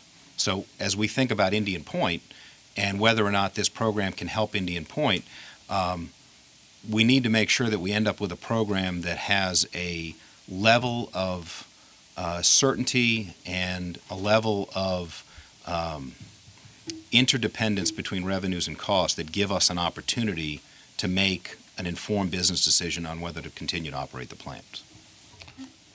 Mike. Just real briefly, I let the first reference go, but in terms of forward capacity markets, that's the NYISO's purview, not the Public Service Commission's. And the NYISO has conducted not one, not two, but 3 independent analyses, none of which determined that there was any compelling need to go to a forward capacity market. So I think this really is not an issue to be decided in this case. And going to your issue, Raj, in terms of, in my mind, my initial reaction is that there needs to be some level of active party access to this information by parties and their representatives. It's not something that gets thrown in a newspaper necessarily, and there's protective orders and stuff to protect, proprietary information from being expanded too far. But what we're talking about here is really customer-funded subsidies that for a ZEC based on costs. And so in our mind, we could be looking at expenditures in the, I don't know yet, hundreds of millions of dollars, billions of dollars, I don't know. But to do that without any access to these costs seems like a non-starter to me. So I think, there has to be some transparency involved because we're talking about customer funds. So give me a perspective, anyone. Clearly, Guinea was the first experience doing analysis for a nuclear unit in a long, long time. So it took months and maybe a year plus. If we were to redo this every cycle, whether it's 2-year cycle, do we expect to perform the analysis in 6 months, 3 months, 8 months? So that also informs the cycle. If it takes a year to do this, you can't be doing it annually. I think the Guinea process took a long time for other reasons. I mean, it was involved in litigation before the PSC and at FERC on a whole lot of issues that went beyond just the cost. So I don't think that's a useful comparison. But it sounds like if we're going to base these on costs, there needs to be a unit-specific analysis. I get nervous about trying to do shortcuts on that, to make things a little bit easier, but then it winds up being much more expensive to consumers. So I don't know what's involved. I mean, I guess fortunately we're talking about a somewhat limited number of facilities that would be at play here. And hopefully within time, as the staff who's taking the lead on the cost, I mean, staff is already familiar with the basic cost structure of Guinea, so there may be a couple of other facilities. And once that basic structure is learned by staff, I think updating it would become a progressively easier, less time-consuming exercise. Thanks. Mike, we haven't heard from you yet. Then Joe, then Ivan. Mike Mosier, Central Hudson Gas and Electric, very meaty issues here, and clearly the discussion around the sharing or assignment of risks on the costs of these units, and just, really, it's a difficult issue, but we're not talking about really the missing money from what the market will deliver to what these units need to remain in service. We can call that carbon, but it's not carbon. It's a hell of a lot more than what carbon's worth. It's probably more appropriately called a nuclear attribute. And if we are really serious about meeting our clean energy goals, we need to recognize the gem that we have, but also look at what sort of competitive wholesale market reforms we need to make in the next 10 or 15 years to infuse things that we want in our portfolio that the market, economic market, cannot and does not recognize today, which is why we are where we are. In any business, you can pretend that there are losses or risks that are shifted, but for any business that is sustainable on an ongoing basis, customers bear the risk of the cost of service of that business. And it turns out that you may hide that for a little while and try to shift that risk, but at the end of the day, it's the cost burden. I think the costs are relatively easy. People are good at looking at dollars, historically, what has been spent, what needs to be spent, how long it will last. The ability to forecast what their revenue streams are and what energy prices are going to be with the changing dynamics in this market. I don't think anybody around this table would have guessed that year to date, 5 years ago, year to date in Zone C would clear under $20 a megawatt hour. So the revenues that we're going to look at have to be looked at rather regularly The costs, not so regularly. We know what costs are, and they should be looked at to make sure they're reviewed. I hate to use the word prudent, but we do that in rate cases. We look at costs, we decide which ones we agree with, what we don't agree with. But, in terms of visibility and long-term certainty, we serve half the load in Zone G and supply less than half of that, probably 1.5% of the state. I couldn't enter into a bilateral with any of these guys for a big enough volume to keep them with any sort of certainty, given the plant sizes. And I'm not suggesting that I would, because the second I would, it would probably be above where the market would be, because there is no ZEC market. But there are some real meaty issues. I'm very disappointed the NISO's not here today to listen, because I think the answer, rather than trying to look at it from a retail level and load-serving entity obligation, this is a state interest. And the state is the one that must be the one that Mike, that argues on that behalf. I wanted to let you go, but there was enough of a nexus to our topic today. But I want to stay on topic, and I'm hopeful that the NISO staff is tuned in and observing us. We've got some 10 cards up. I want to recognize that. It's 1:45, and my suggestion is going to be is that after we go around with these comments, that we take a break, which I'll call at that time, and then we'll come back. And this conversation, I think, has been very important, very informative, and it's gone back and forth, but focused on costs. We're going to shift the focus to revenues and then to the ACP process for this afternoon. But next up, Joe, Ivan, Mike, Tim. Sure. You always look for things that we share in common as you hear people talk around the table. And I think the two things we share in common is we all agree the Gannett thing took way too long. And I think we all agree that for different reasons, we'd like to have some longer-term certainty. I understand the desire that Mike expressed initially, and Aaron, you also mentioned about, what's the commitment to keep the plants operational. I think that does need to get addressed. At the same time, I ask you to recognize the flip side of that coin, which is when we have talk about, hey, this program is going to be around for a few years, and then we'll make a decision whether we still care about zero carbon electricity and that stuff. It scares the folks I have to go back and report to about some of the longer term capital commitments, and Mike made that point. I do think the market reforms are germane to the discussion, but frankly, they're not going to come in the time frame that's required, and we all recognize that. In the fullness of time, those market reforms may supplement or eliminate the need for the ZEC program. Who knows? But I think we all understand that we have an immediate problem here we're trying to address.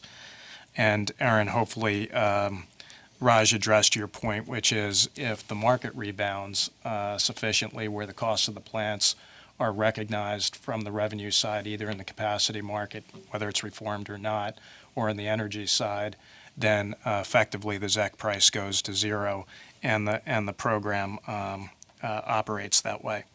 In terms of addressing your question, Raj, I think the issues that we had in Gannett didn't really relate to the difficulty of sharing confidential information. I think there are a number of mechanisms for us to feel comfortable sharing that information, not only with staff, but all the stakeholders around the table. What did appeal to us about what was in the white paper is simplifying the process.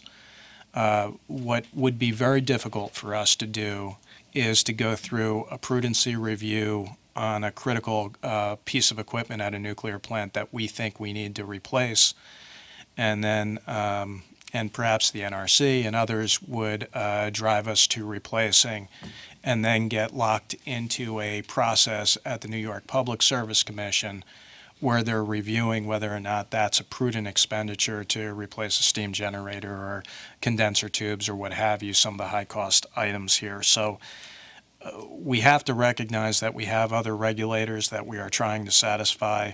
I hope folks recognize that because ultimately this program will only be sufficient to cover costs, we have every incentive to continue to keep our costs down to the degree possible while maintaining. It's not a full cost of service, so there's no argument that we are attempting to gold plate anything.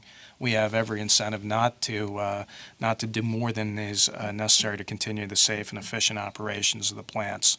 So a formula approach where we share the information, where the stakeholders around this room agree on what information they want to see, I think would be workable.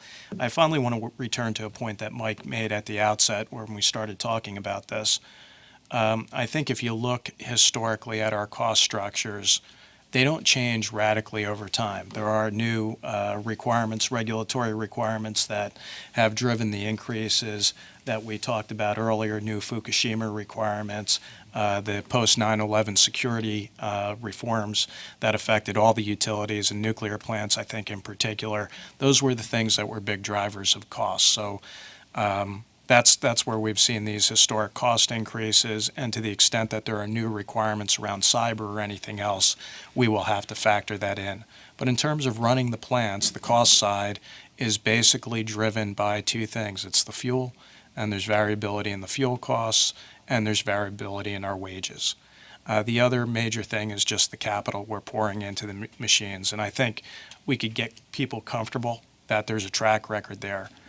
So I do think, and this is a point that was made, that you could look at costs less frequently, understanding you're going to want to still look under the hood, than the revenue side. The revenue side, frankly, is where we're seeing amazing changes. And Save that for this afternoon. You made the point, we're sitting at $20. That was $44 24 months ago over the same period of time, and that's where we both are interested in updates. Ivan. Thank you, Ivan Kimball, Con Edison.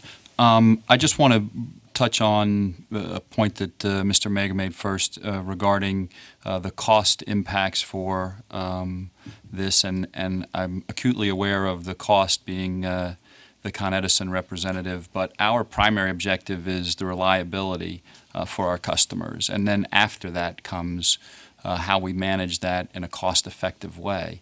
And I think that when I expressed concerns over the market and how we look at reliability and capacity and whether or not the commitment and the obligations line up, that's a reflection of whether or not we can count on that for reliability purposes. So having a mechanism to implement an RSSA doesn't ensure that I can maintain reliability, because if the unit retires or goes out of service anyway, and I don't have a solution that solves that for my customers, then that's the biggest risk for us as a utility. So that's the real focus for me, is to make sure that the market is supporting our biggest obligation for reliability. After that, to get to the cost side, we've been celebrating the last couple of years the termination or the end of a number of different long-term power purchase agreements that were hundreds of millions of dollars a year above market for our customers. So we're aware of that. And then when you think about the total cost of something like this versus individual commitments that we've made to generators as a utility based on that structure there, then this is the kind of program that I think, if it's a state policy that we need to do that gives us the benefits that Mr. Mosier talked about, it's really a matter of how do we fine-tune that to get to the appropriate costs, but recognize that the commitment and the obligation need to line up if you think it's going to work over the long term. So that was hopefully a little clarification on my point there. Thank you. It's Mike Toomey again with Entergy, and I very briefly, I think this whole point of periodicity and how frequently you need to be looking at the costs and what the consequences are of fluctuations in the price. I think there's a fundamentally different product that we're talking about here. We're talking about zero emission credits. It's not energy that's used instantly. And for example, if we don't produce a certain amount of carbon today, that benefits the environment for years, because carbon dioxide, once it's released, stays in the atmosphere for years. So the product we're selling is the avoidance of that event today, which will benefit everybody in New York for many, many years. And that's, I think that, given our backgrounds and our jobs, we're really still thinking about this like a regulated utility price for energy. And it's really not that product at all. And so when we're evaluating what the cost and revenue evaluation should be and what the attribute should be worth, it really requires a different perspective altogether, I think, than even I have expressed today, because we're really trying to focus on how do we make sure we've got a cleaner air in 20 years. And it's not just having zero emission generators running in 20 years, it's having zero emission generators running today and next month and next year, because that will have consequences for decades. I think you framed the aspiration well, and this morning's discussion is focused on varying ways to value that. Tim, and then some final morning remarks from Raj. Tim Judson with NEARS. So wanted to respond to a number of things. I think first, we would support Mike's recommendation that there be transparency in terms of how customers are billed for this program, and and specifically to have clarity on customers' bills for the cost of of both the CES and and Tier 3 would be very important. And I think in recognition of that, as laid out in the white paper, by 2020. The amount of ZECs is going to exceed tiers 1 and 2 combined, and so I think that there should be I think that there should be some specific breakdown for customers so that they know sort of what is what they're paying for in their bills, and then can be able to offer the PSC feedback on how this program is working going forward. So I think that's a transparency measure which we would support very, very strongly. To the question of, that Mike Mosier raised about the sort of the characterization of the attribute. I mean, I guess I would very much caution the PSC against thinking of this or promulgating this in any way that is a nuclear attribute, because there's a lot of other attributes to nuclear that the Commission doesn't necessarily want to get into supporting. And I think, in fact, going back to the proceedings in which the reactors were sold by the utilities, including Central Hudson, to Entergy and Constellation back then, there was an explicit rationale that these transfers benefited the ratepayers in New York by preventing customers from being charged for things that were costs that were particular to nuclear generation, including not just the possibility of increasing operation costs and large capital expenditures, but also things like nuclear waste storage and decommissioning of reactors. And if the Commission gets itself into a position where it's valuing an attribute of nuclear reactors specifically, then it seems like that then opens up a possibility that the ratepayers in the state could be on the hook for expenditures related to the incremental additional generation of nuclear waste, the incremental contamination of the reactor sites.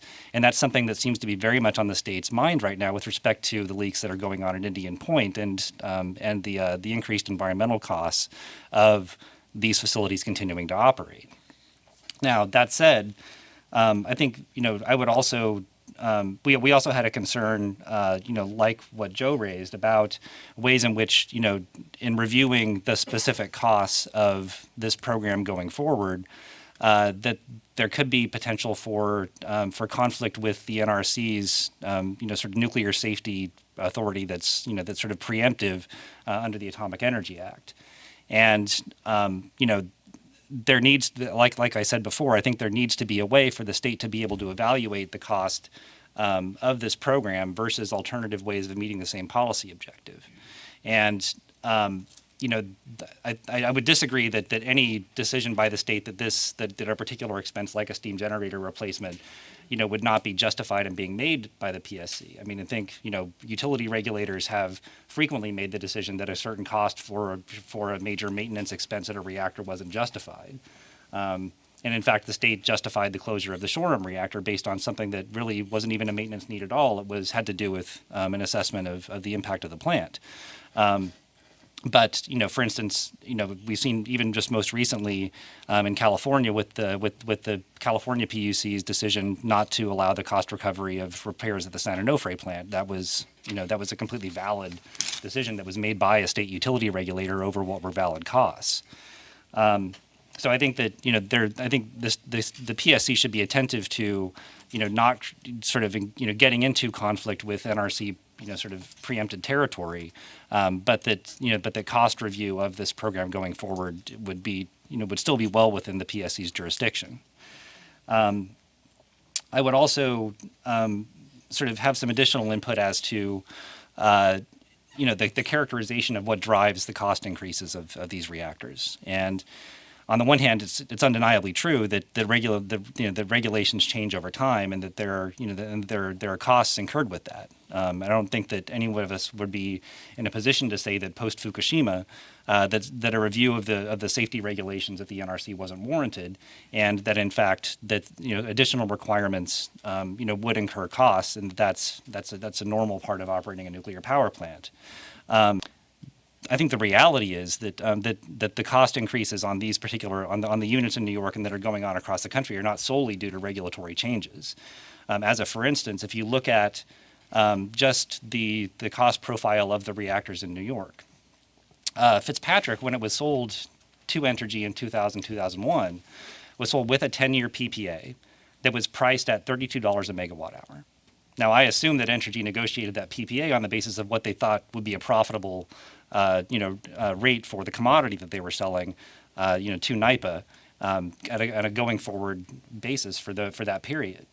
That is $32 a megawatt hour in 2000-2001 on a cost, on an inflation adjusted basis would be about $40 a megawatt hour now. And Entergy is claiming that which is not that different than the market price of electricity in Zone C. So in fact, the expectation that Fitzpatrick is going to lose $60 to $70 million a year over the next 4 years indicates that there has been a substantial increase in the cost of operating this reactor over the last 15 years. Similarly with Ginna, Ginna was sold to Constellation in 2004 with a 10-year PPA that was priced at about $44 a megawatt hour capacity included. And that's 15% lower than what the RSSA proceeding determined was the going forward cost of that reactor. So I think what we're seeing is actually a significant increase in the cost of operations that has some factor involved in changing regulations, but that also clearly has to do with the age of these reactors. And I think what you can see, generally speaking, is that that this has been characterized as sort of a bathtub curve in the life of a reactor. So we all know that the cost of building new reactors is very high, and then that cost is paid off over time. And there's a period in the sort of mid-life span of a reactor in which these reactors were initially sold by the utilities in New York to the merchant entities. But then past a certain age, the cost of those reactors starts to go up with additional capital requirements. And that's in fact the phase in which we are in. And there's both sort of large maintenance expenses like the replacement of the condenser at Fitzpatrick 2 years ago. But there's also problems with the vintage of these reactors. For instance, when you go to replace a valve, the OEM parts aren't available anymore. The manufacturers aren't making those parts. So there's a lot of backfit analyses that need to be done. There's a lot of other engineering and retrofitting that needs to be done to do a lot of regular maintenance. Take your point. So I think one last point, and this goes to something that Ivan raised, is that the impact on ratepayers is going to be differential across the state as well. So, I think there's a recognition that the economic condition of these reactors upstate is due in part to both the rising cost of the operations, but also the declining cost of energy in the upstate region. If these reactors were located in a downstate market where the market price of electricity is very high, this issue might not even come up. Indian Point is operating profitably as far as anyone knows, and so if the policy is promulgated the way that the staff is proposing, Con Edison ratepayers are going to be paying for subsidies to reactors upstate that they don't derive electricity from, And on top, and it wouldn't be necessary if those reactors were making the prices that are being paid to Indian Point downstate. So in a certain sense, there is going to be an equity issue in terms of the cost allocation of this program, which, if done on the on the basis that's talked about in the white paper, is going to have a disproportionate impact, especially on low-income ratepayers in New York City. Thank you. Tim, I see that your card is up. We haven't heard from you this morning. Will this be brief? Yeah. Very brief. Yes. Okay, because you're between now and a break. And a break, okay. And I always end up in that spot. But Tim Hanley with Exelon, I just want to discuss some of the issues he was just discussing about cost. And there are different drivers, certainly. The fuel costs went up when the Russians stopped down blending their uranium and selling it on the market. But really, the biggest drivers have been regulatorily driven. There are some of those capital costs that were done at sites that were discretionary uprates that were done at certain units. So when you look at aggregate from the NEI data, it's looking across the entire utility, not individual plants. And so you can't really compare capital costs that were done in a regulated utility as compared to those that are in the merchant market. Quad Cities, which is one of the oldest units in the U.S. fleet, has our lowest expenses for any of the dual unit sites in Exelon. So I don't think there's a direct correlation between the age of the units. And when you look at that NEI data, it is spread across the entire regulated and non-regulated fleet. So that can skew that. Thank you. Raj, you want to sum up? In the interest of time, let me not take time to summarize. You all heard what happened. I think it's a great discussion. Clearly, it met the needs that we sought out for, how to deal with the very narrow issue of examining costs. Clearly, there are different ways of valuing carbon. We're not going into that level of discussion. To set the framework for the afternoon, when you come back for lunch, we want to really focus on the revenue side now, which, as many of you have acknowledged, has been more volatile than cost side. So we really want to dig into very specifically how do you forecast revenues, because we're not doing CFDs. It is based on forecast setting. What benchmarks should we use? What are transparent benchmarks for the energy and the capacity side of the revenues? What period do you pick for estimating revenues next year, next 2 years? And on what basis, at what points do you pick for those forecasting?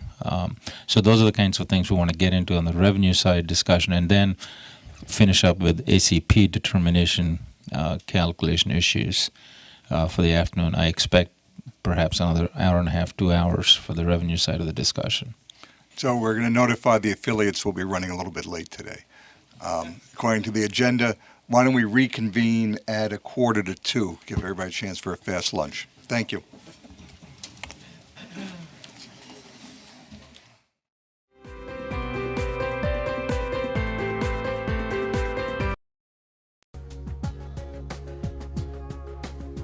Because of all the territory we have yet to cover today, let's get started to begin. A couple of announcements. If people haven't signed in, I'm going to ask that you please take a moment and sign in at the sign-in list that's on the table to my right outside the door, right inside the door. Also, apparently, I wasn't precise in giving the email address today. If people want to send in questions, the correct email address is ces@dps.ny.gov, not newyork.gov, ny.gov, for those of you who want to send in questions. This afternoon, we're going to initially turn to issues associated with forecasting of revenues, and then we'll conclude with issues associated with setting and updating ACPs. Raj, would you like to kick off the discussion this afternoon? Good afternoon. Just to repeat a couple of points we said in the discussion this morning, just to clarify again, what the straw proposal calls for is an estimate of costs and an estimate of projected revenues in order to help determine a price cap that may be imposed on the ACP. And the reason the price cap is needed is because there are only two players with potential market power, and hence, without a price cap, the ZEC prices could be unreasonable. So the intent is to price this attribute and impose a price cap. The ZECs could trade anywhere below the price cap or at the price cap. So with that, there's a good discussion on the costs this morning. We want to focus on the revenue side. There are three buckets: the energy, the capacity, and the ancillary services. So we'll do one by one. On the energy side, how do we look for a benchmark to project the revenues for a given nuclear unit? And what are the transparent benchmarks or reasonable benchmarks that the Commission could rely on and that are accessible to the parties as well? And how frequently do you update? As we all said, the prices have been changing, the energy prices throughout the state and including upstate regions. And so how frequently do you update them, and on what basis do you update them? So let me ask for people who want to just jump in, and Joe, want to jump in? Yeah, I just want to add one framing to Raj's last question. As the panelists know, the staff has recommended a 3-year periodic review on the part of the Commission in order to take a look at the program operation in all of its respects. And so in thinking about review periods, please consider whether or not the 3-year tri-annual review that's proposed could work. Joe, you're up. Okay. I'm going to go right to the subject that Raj teed up. Absolutely. Just to start out with some statistics, we see some challenges to liquidity on a number of the indices, NYMEX in particular. Not that it's wrong, but there's not a lot of liquidity. In terms of the percentage of trades that are made, we think ICE is probably the most robust indice, and it accounts for some 60 to 70% of the transactions, with the balance being broker transactions and NYMEX. So if start from the starting point, if we're trying to look for the indice that has most of the action in the forward market in it, I think it's ICE. I think that's a subscription service. So in order for folks that are involved to see it, we'd have to navigate through that. So from our perspective, Raj, it's ICE. Do it on an annual basis at some point in the year. Take a look at the ICE forwards for the whole year, round the clock. That's the relevant criteria for nuclear units. That's what we would propose as a straw man. Let me ask for a clarification, and others can jump in too. So if you look for an annual strip on ICE for calendar 17, right? Do you pick this month, today, in March, or in October, or in July, or do you do a rolling average of last 12 forward-looking prices to reduce volatility? If you pick any one day, there could be a lot of potential for volatility. I saw Ivan raise his card, and I'm anxious to hear his answer to that question. You know, I've had this debate over the years in a lot of different forums, and it's always ends up being a timing issue. So I think some rolling average over a period of a few months might make sense to take out, the volatility that might occur around specific events. But you don't want to make it all that complicated. You want to kind of look for a timing. I would suggest we not try to pick a date against which we think that's going to be the most favorable or the least favorable forward market. That always gets messed up. And the other issue, Raj, that I didn't mention is basis to the plants that we need to talk about in the context of energy. But let me cede the balance of my time to Ivan to hear his wisdom. Before Ivan speaks, just to set the context. So I assume if you're doing calendar strips, for example, and if decisions are being made on a calendar basis, just for ease, I presume the Commission would have to update the ACP whenever it does, maybe the fourth quarter of a year for the next calendar. So keeping that in mind, do you go back 12 months, do you go back 6 months, or just that 1 month? Go ahead, Ivan. Ivan Kimball, Con Edison. I think Joe characterized it correctly. There's no way to pick when's the best time. I mean, for a number of years, you always wanted to hedge as early as possible because prices were rising, and today you want to delay as long as you can, right? So I think really what it comes down to is, the biggest issue here is the forecast versus actual, and how do you appropriately factor that in. Whatever mechanism you pick to decide what the forward market is just a benchmark to say this is what I can transact at. Whether or not you can transact the kind of volume that you're talking about on that day is always going to be a factor there as well. So even if you were to pick today, you can't go out and transact all that on ice at what the midpoint is for the market, because as soon as you buy one piece, you're going to pay up for the next one, right? So you can do an RFP and get a lot of people to provide that, either to buy that on a particular day and get one price that you clear there, or do it at different prices. But there's no real good answer for doing the kind of volume that you're talking about on a particular day. What you're doing is determining a mechanism to set the price, to figure out a number, and it's going to be plus or minus, and I think that's where the crux of this comes in. If you're too far off in either direction, then consumers are going to pay too much, or the units are going to be suffering in terms of making ends meet if you're on the other side of that. So liquidity is definitely a problem. We've seen that where you don't have a lot of volume that transacts, especially outside of Zone A. So if you're going to transact at Zone A and you're selling at B or C, you're going to need some kind of congestion contract or something to make up for that difference.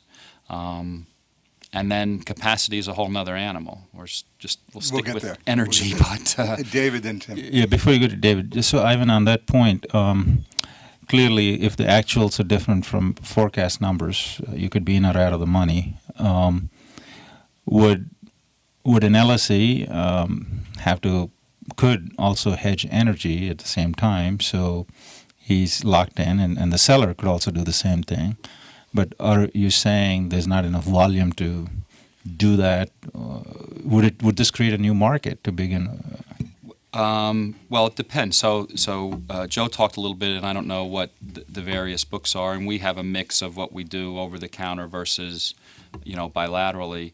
But some of that could get into the cost review if the facilities, the plants are hedging in advance of when you set that payment, right? Then you could factor that into what their revenues are going to be. So if they've purchased TCCs because they know they're going to get paid, and they've sold forward because they know they're going to get paid based on some difference that they've locked in, that's two big components of their revenues that are fixed, and it could be some portion of it, right? So you could go into the calculation of the ACP with a percentage hedged forward, either based on having to do the new program now or not, but there are a lot of factors that go into that. So. Just so I'm following, so that would suggest that one of the things we would encourage the owners to do with the ZEC payments is to try to find ways to sell forward as part of the program, or look at that.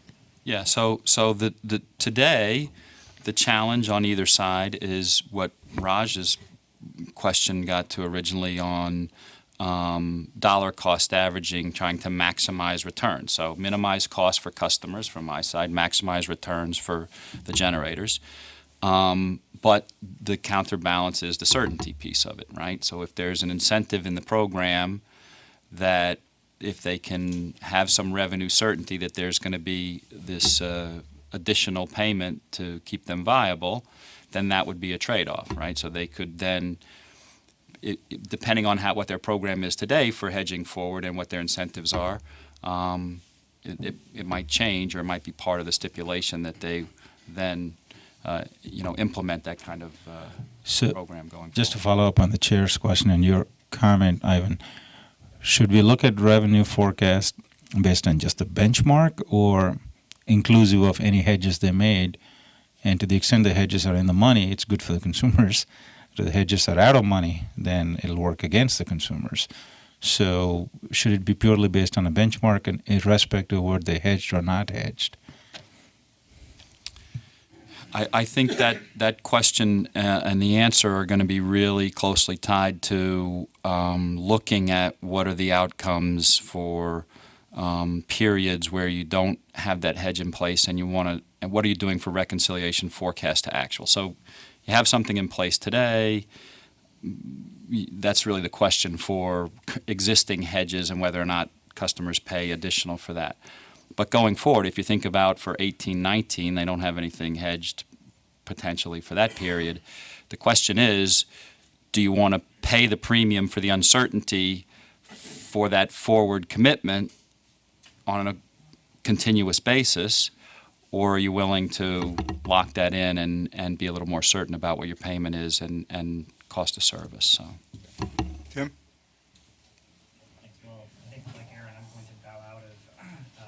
Use the mic, please. This is Tim Judson from NEARS. I think, like Aaron, I'm going to bow out of professing expertise on the intricacies of forwards and hedging. But I think what I would do is I would encourage the Commission to not sort of look to what are, in relation to a 13 or 15-year policy, to what are effectively, whether they're 1 year or 3 year short-term forecasts for market prices of electricity. I think what we've seen, sort of broadly speaking, over the period of deregulation and restructuring, is that it's actually sort of policy decisions that are impacting the price of energy and the price of electricity, whether it was from the decision to deregulate. Yeah, and let me, Tim, just indulge me that policy certainly impacts revenues. And I'm not talking about policy for this particular proposal. Or even, I take your point that policy impacts revenues. The question is, how do we account for that in looking at and forecasting and reconciling revenues? The Well, I just want to note something. Jessica, I understand that you would like us not to proceed with the ZAC payments, but we did ask people to have this as a working group, and I also know that there are people in the back of the room who feel equally passionately that they would like these nuclear plants to remain open. So I'm really trying to create this as a working environment, and would ask that you put down your sign. Thank you. I didn't even see it. It was blocked by the camera. So it's more to the point that that the evaluation and expectations of costs going forward are going to have a lot to do with what the market prices for electricity are going to be. But those prices are going to be determined largely by policy decisions made about energy, rather than sort of short-term market dynamics. And I think what you see very clearly over the last 15 years is that those type of policy measures have really driven what's happened. Taking that point, what do we do as staff in thinking about the dynamics of revenue, and how do we reflect that in the program that we design? I'll take your point that policy affects revenue. What should we do about that? Well, I think it does have to do with the interval at which you do reviews of the cost of this thing, and and I think there needs to be.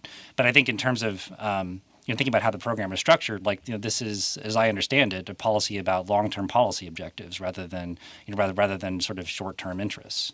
Thank you, Mike, and then back to Dave. I know, but we already heard from him.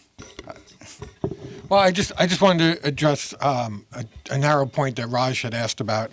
I think that we should not rush to include hedges in the ZEC price for a couple of reasons. One, the hedges may be based on a different time period than the period we're using to forecast revenues and rely on the futures. And so to the extent the hedges include different things and maybe encompass different time periods, you have a mismatch. And then the other reason it seems to me is that if the hedge is going to impact the ZEC price, it does a couple of things. One, it probably removes any incentive for the nuclear owner to engage in the hedge, because if they're in the money, then they lose out because it'll be reflected in the ZEC price. And from the consumer perspective, I don't think I want the ZEC price to be based on how well or how poorly the nuclear owner does in terms of hedging futures prices. So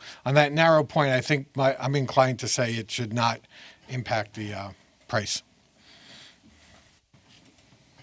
Thank you, David.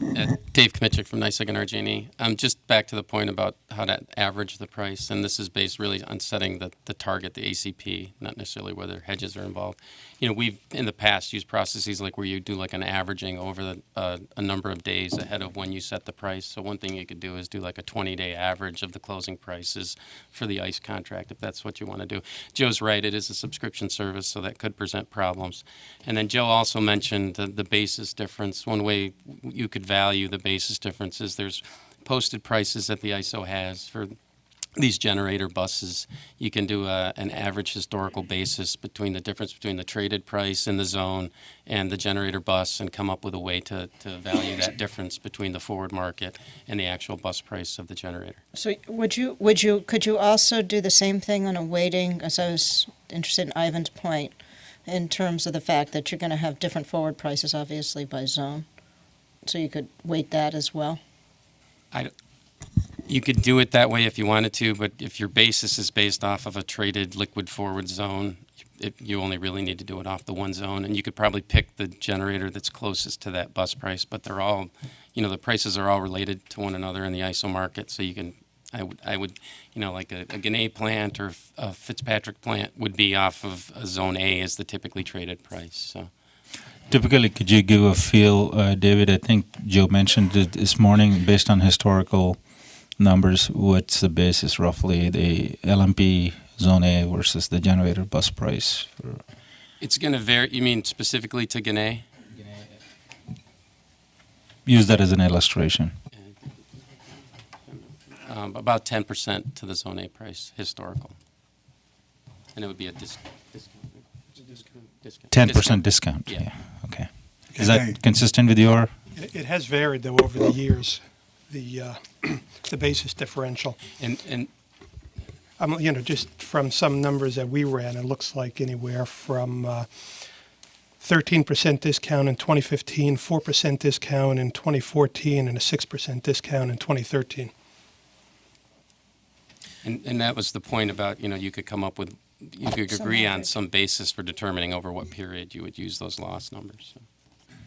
Yeah, I agree with everything said here. I think if you start off with, let's take a year of energy prices forward, maybe averaged over a number of days or a different period, and then take your last year of basis, that seems to make the most sense. What we've seen is, and the comment is correct, we've seen a pretty wild fluctuation in basis at these very low gas prices. What we're really seeing is a lot of imported gas into New York from the PJM states, and it's driving basis pretty significantly. So we're seeing $3 to $4 of basis at 9 Mile and Gannett 2 Zone A.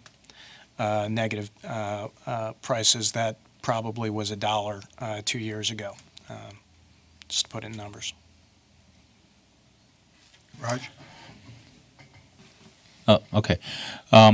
That sounded pretty simple. Any other comments on the energy side? Are there more complexities than what we just talked about? Is it as straightforward as looking at the ICE over a certain period and locking in a price for the next year as a projected benchmark and add the basis? The only thing I would forewarn is, like Joe said, those are subscription price. So sometimes the services will charge you based on the number of people that actually want the service. So it could be a... Have any of you done any backcasting? How good these projections are? Or, how good the benchmark is? Ivan? Thank you. Aaron I'll leave it up. Ivan Kimball, Con Edison. Yeah, I mean, it's just a market indication. That's what people are willing to transact at. So it's just a price, a forward price today based on what people are willing to transact based on the market. So we see it, it's a very poor indication for a market that's not liquid and is impacted by external events. You know, So when something changes, like if you're looking at the capacity market and a unit retires, the forward projection was very poor because now something's changed on the system that wasn't predicted in the market or taken into account. So it's just that was my original point was it's a way to calculate a forecast.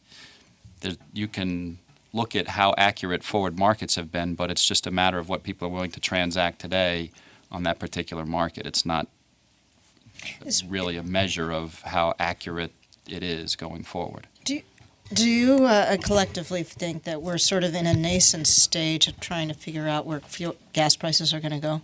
I mean, it seems like we got pretty good at predicting the fundamentals of the market until we started to see this drop in gas, and now everyone's sort of amazed at the forecasts are changing. I mean, I would say a good thing for the consumers, we don't seem to be seeing bottom yet, and maybe it was because there's an oversupply now because we had such a moderate winter.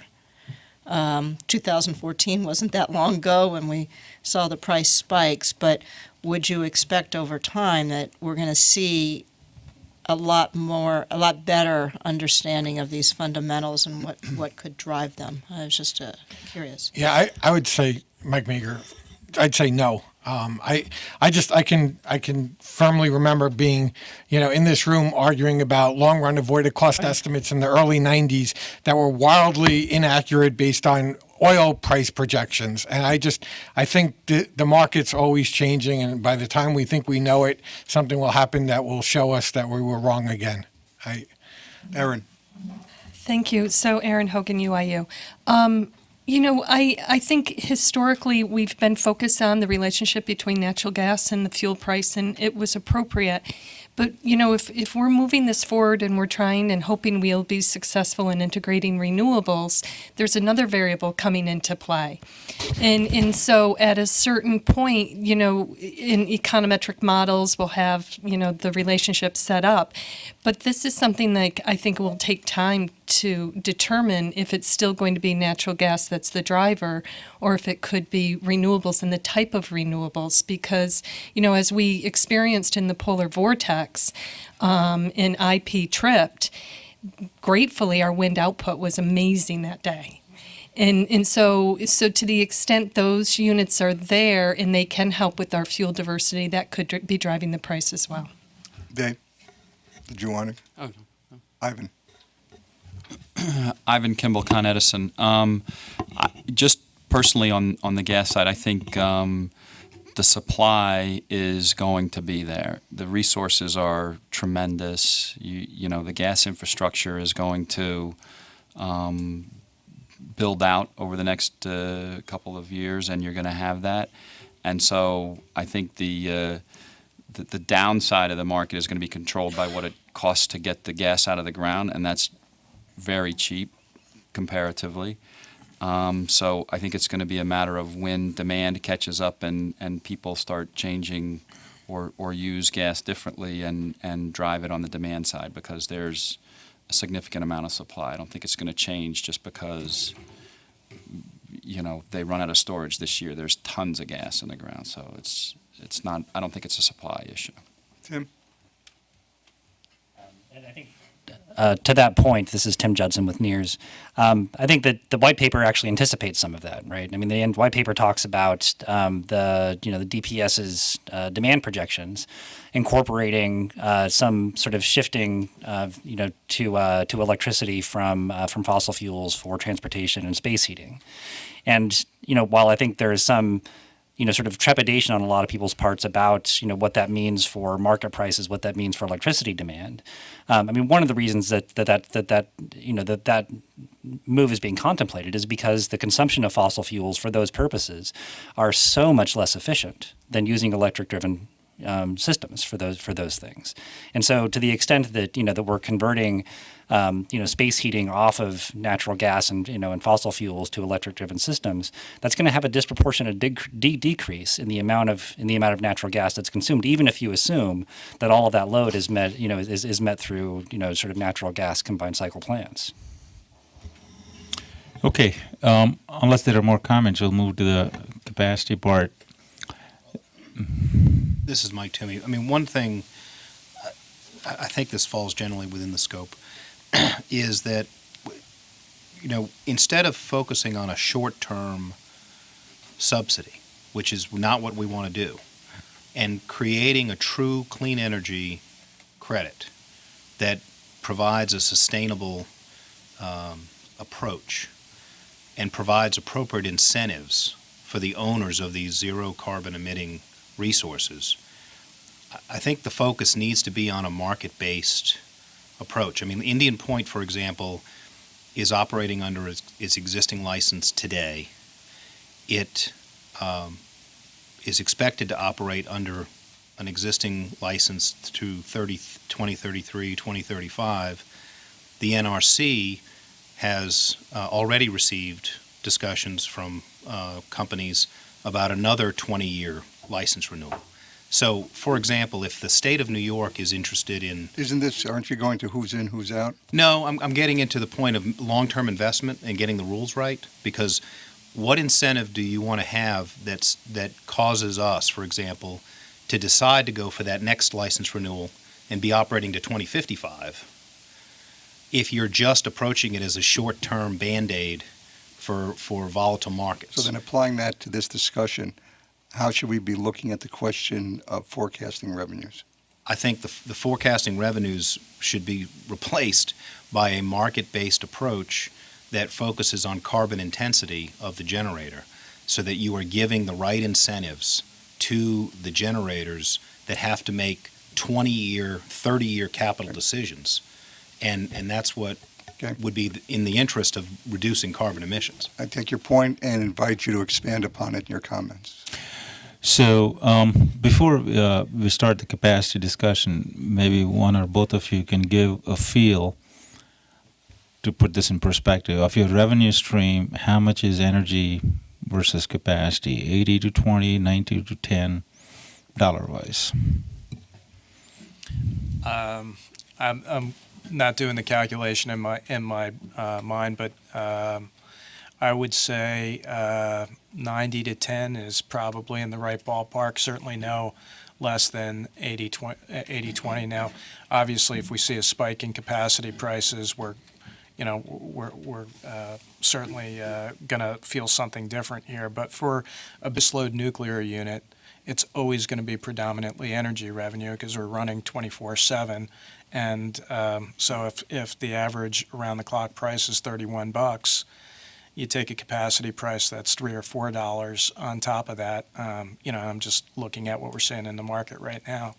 It's about 90-10. The rule of thumb that we use is around 85% energy, 15% capacity. Okay, very good. And that might be true for Indian Point. I mean, Tim?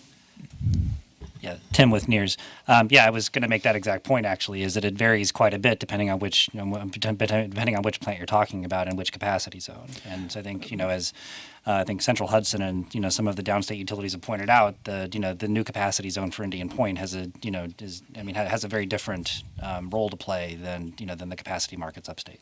True. Thank you.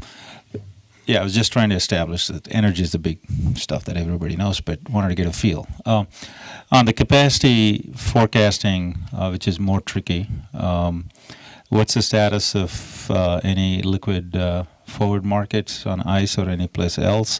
And if not, what would be a good benchmark to think about? I know everyone has an answer.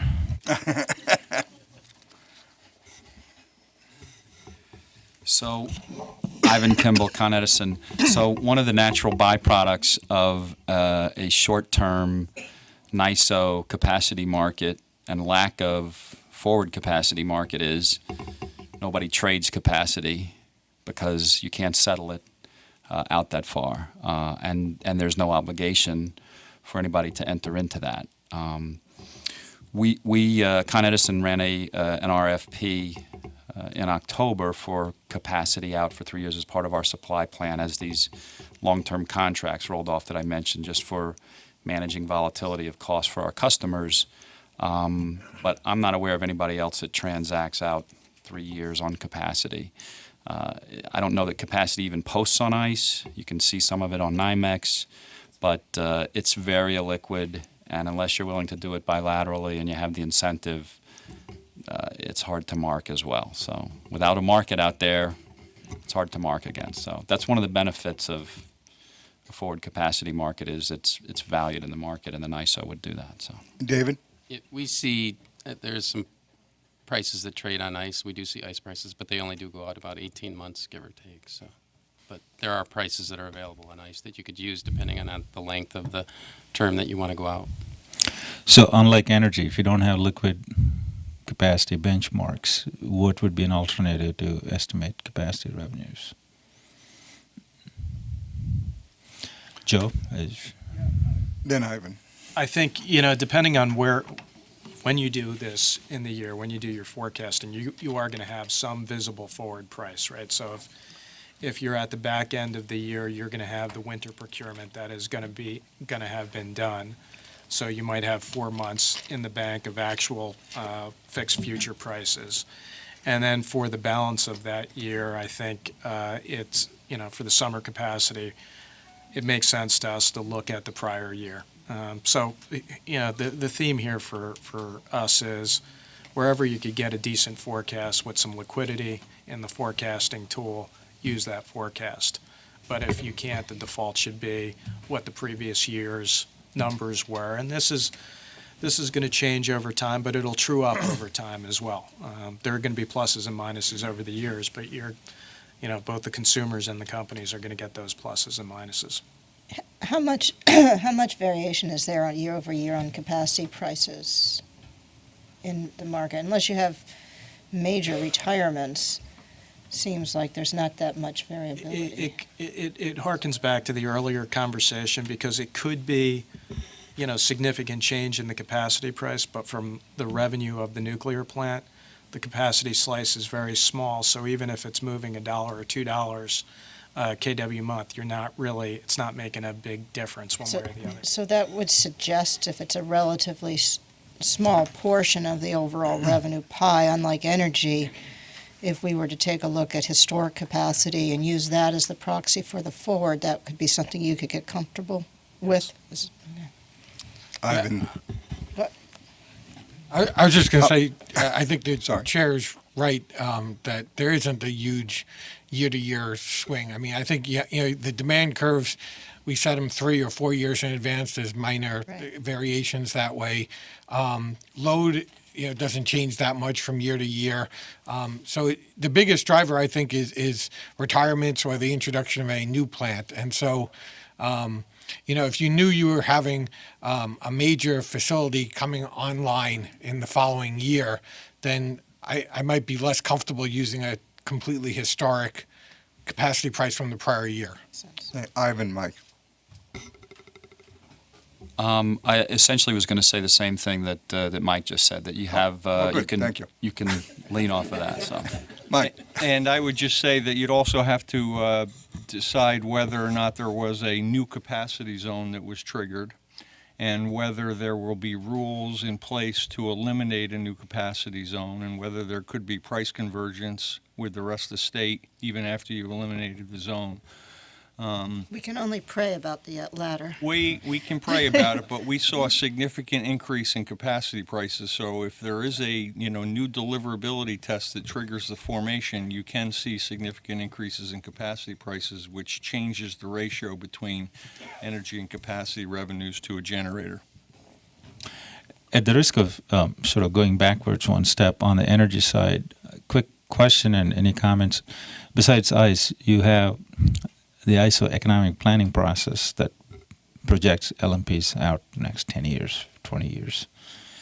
Would that be of any value in looking at as a benchmark, or are there weaknesses that you believe that's not a right benchmark? Oh, Raj, this is Mike Toomey. I would say that you probably would start by looking at what those documents forecast in 2005 and how that matches up with where we are today. And it may not lead you to conclude that that's a reliable indicator of what prices will be. Mike? And then Jeff. I guess nobody disagrees with what Mike Toomey said. Jeff? Jeff and then... I just wanted to Hi, Jeff Hogan, staff. I just wanted to kind of push back a little bit on that. Granted, we are a lot lower than what the ISO had predicted 1 year later. But if you had looked at what NYMEX or ICE was predicting 1 year ago, we might be off by just as much. So I think that raises a question earlier that was asked, and I don't know that anyone answered it, which was benchmarking and how good are these forecasts. We get that it's a forecast that will be wrong, but the question is how accurate is it? So, or is it systematically biased one way? So I think that's more important than whether or not it was right this year. Well, I think, Jeff, at the risk of being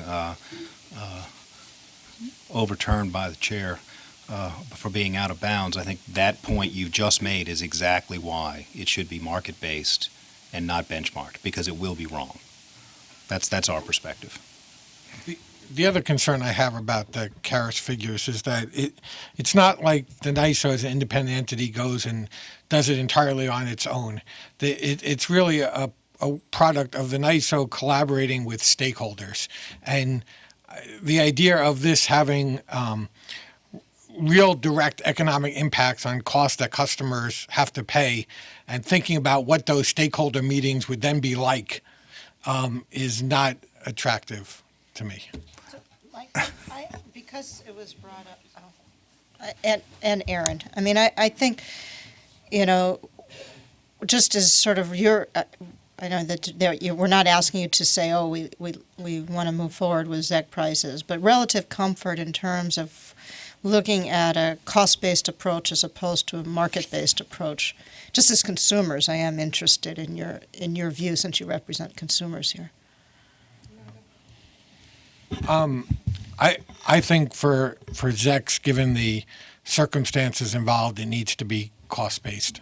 And I don't see that there's going to be a lot of trading. I could see that the alternative compliance payment would not only serve as the ceiling, but likely the floor price. And I think that rather than have unlimited prices on market forces for something that is there's only two sellers in the market, I think it has to be cost-based. And I think there are certain parts of it that we can come pretty close to what the right number should be. I would agree with that, and I didn't really understand why there would be need for an alternative cost program if we just had the ZECs based right and correctly, and that the LSCs would purchase it from them. Again, the discussions that we've been having on the hedging going forward for a number of years troubles me, is because I really would like this to be as short of duration as possible. And I can't say that enough, because I feel as though sometimes we start programs and we become a little too comfort in the status quo, and then when we go to change something, people say, oh no, you can't change it.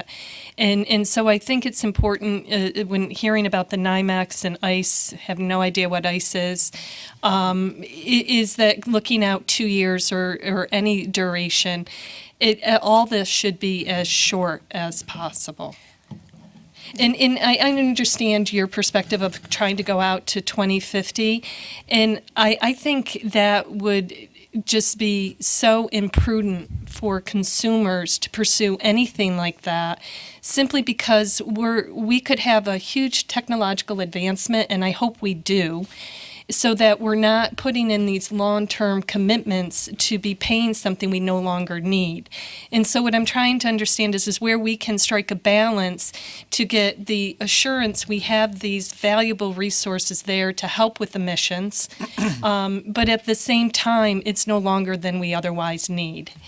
In that context, I mean, would a formula approach, which provides the certainty on the side of the owners as to this is the formula, and that's what gets plugged in, both on the cost side and the revenue side, provide that sort of combination of certainty because the formula is in place, and the formula is only necessary because it will, as I mentioned, if revenues go up, then since it's a delta, the payment stream will go down or disappear, which is, does that provide you that kind of confidence where you're not baking in and saying no matter what happens, this is what the payment is. It's the payment is dependent upon what you forecast the revenues to be. that approach seems to make sense to me. Joe?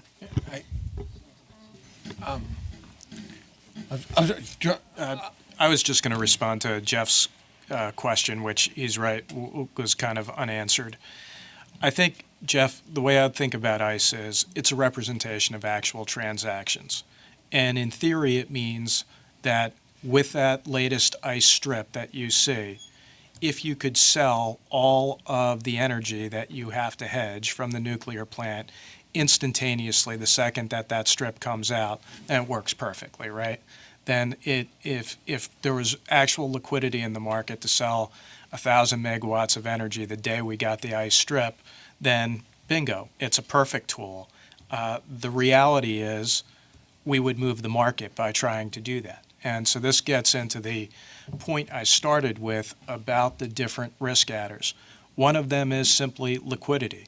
We bear the risk after that forecast is issued and after the price is set of not really being able to sell. I mean, ideally what we'd want to do is be able to immediately transact at that price so we lock in the financials underlying the ZEC. But I don't think you could do that, and that's going to be the variability. The same issues on the buyer side, right? If you went out and tried to buy several thousand megawatts, you would move the market immediately, and you would not get the predicted number in the ICE forecast.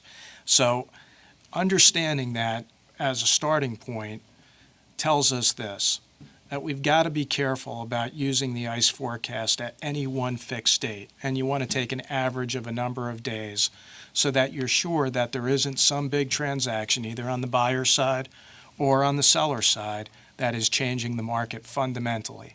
And so that kind of mitigates that risk.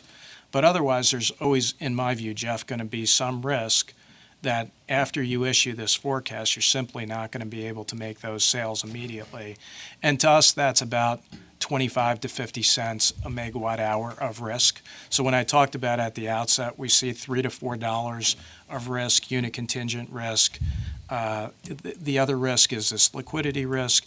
The other risk is that you have some basis risk when you lose a plant and your basis trade and your hedge goes bonkers. And that risk could go either way. Yeah, sure, absolutely. And when you hedge your product now, do you use some sort of forward-looking estimate? Sure, yeah. And does ICE figure prominently in that? Very much so. Okay. I mean, but, you know, not to speak ill of NYMEX, if you actually look at NYMEX and ICE, even though NYMEX doesn't have a great deal of liquidity, there's a lot of convergence in those price signals, both historically and on a future-looking basis. And obviously, the virtue of NYMEX is you have some additional transparency without a subscription service that maybe plays into it. But yeah, to answer your question, it's imperfect, but we're using ICE. Thanks. Raj? Yeah.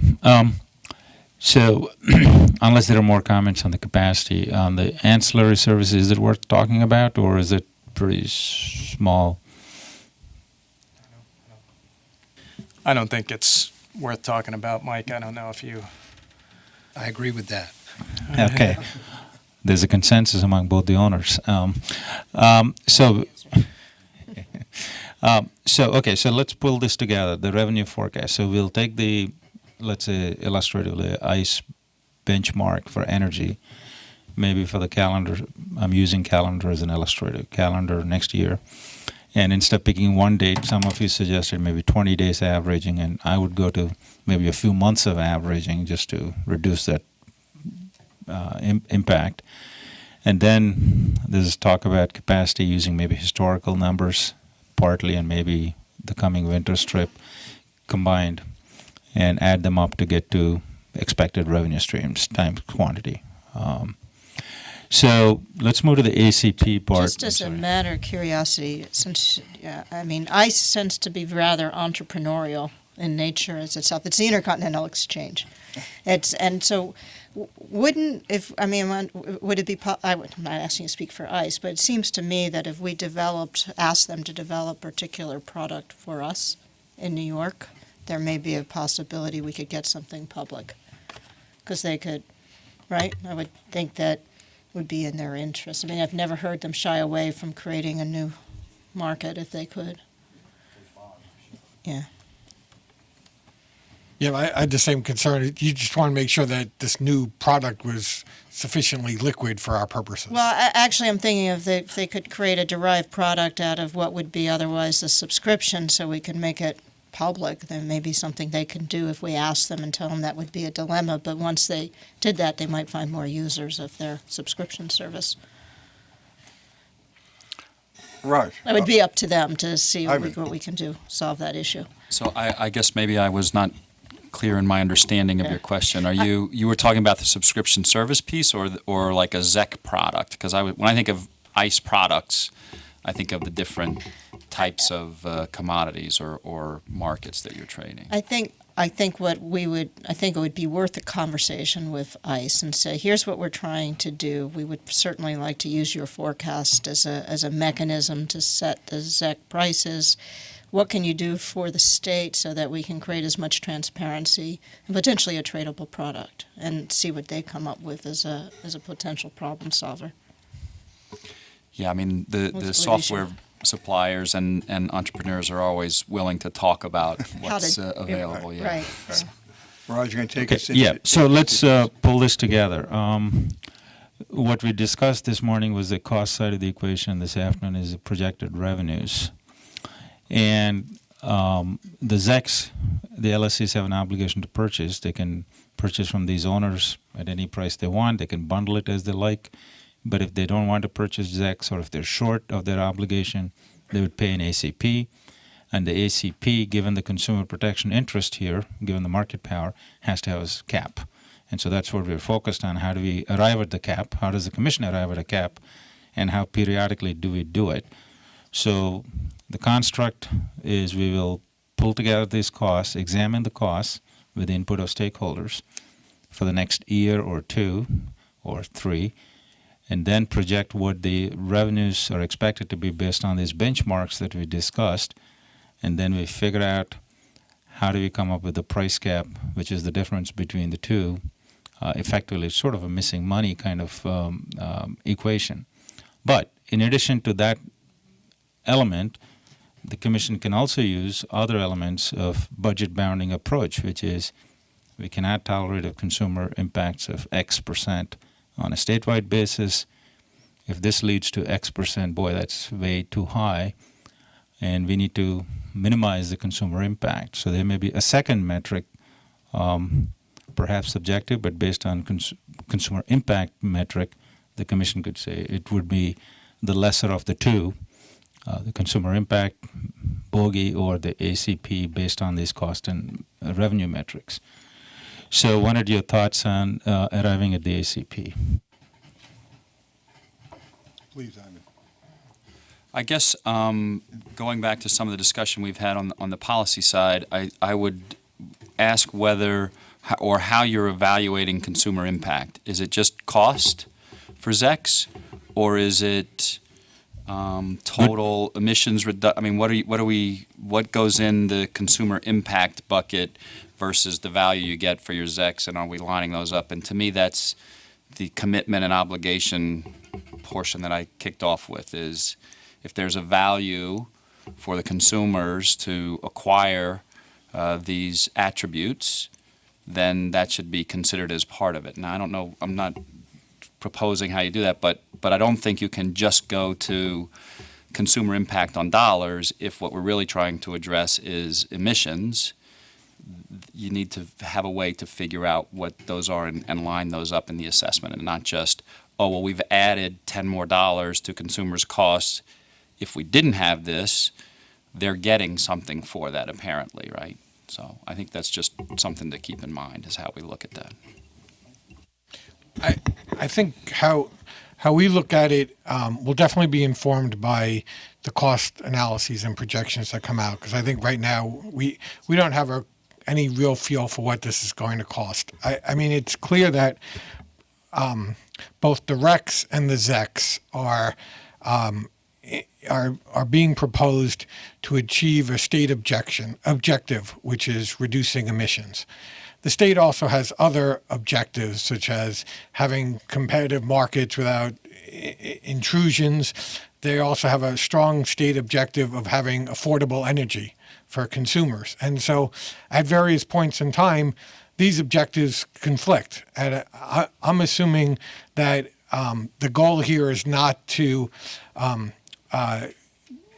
reduce emissions irrespective of any type of cost considerations. So at some point, this gets too costly, and it can't be looked at in a vacuum. We have to look at everything else that's going on, all the other costs, EAPS, RPS, SBC, REV, everything that contributes, commodity prices, that contributes to the customer's cost. And without having some feel for what these are going to cost, it's tough to say, we should set it at X. I can't do that today, but I know that this is not. My interpretation is it's not intended to be kind of a blank check program, and so we have to look at what are the projected costs going to be, and is this something that is truly in consumers' best interests at that type of price tag, or do we really need a lower price tag? Tim? Then Aaron, then Mike. Tim Judson with NEARS. To pick up on some of those themes, I think that, to be plain about it, I guess, it seems like it's very important that the commission, sort of not end up promulgating a policy that holds it hostage to providing essentially sort of an uncompetitive blank check subsidy to a very isolated number of market participants. And it's not clear to me based on the white paper, how that would be possible. I mean, if on the one hand it's true, which we haven't seen the analysis yet, if it's true that the state can't meet its emissions objectives without keeping all of these reactors online, then on what basis is the PSC going to cap a cost if that means that still some of these reactors are going to close? And that seems to be in sort of an inherent conflict. And I think that that's being dealt with in different ways in different places. So, for instance, in Illinois, the legislation that Exelon has proposed that's on the table does include a cost cap. It's, I believe, 2% of retail costs over, at a certain base year.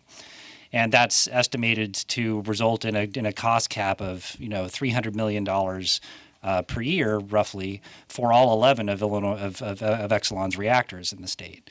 And that's based on a similar model to what's being proposed here in terms of, sort of a gigawatt hours per year allocation or target that the utilities are required to purchase that many credits, through this market that's been set up or would be set up.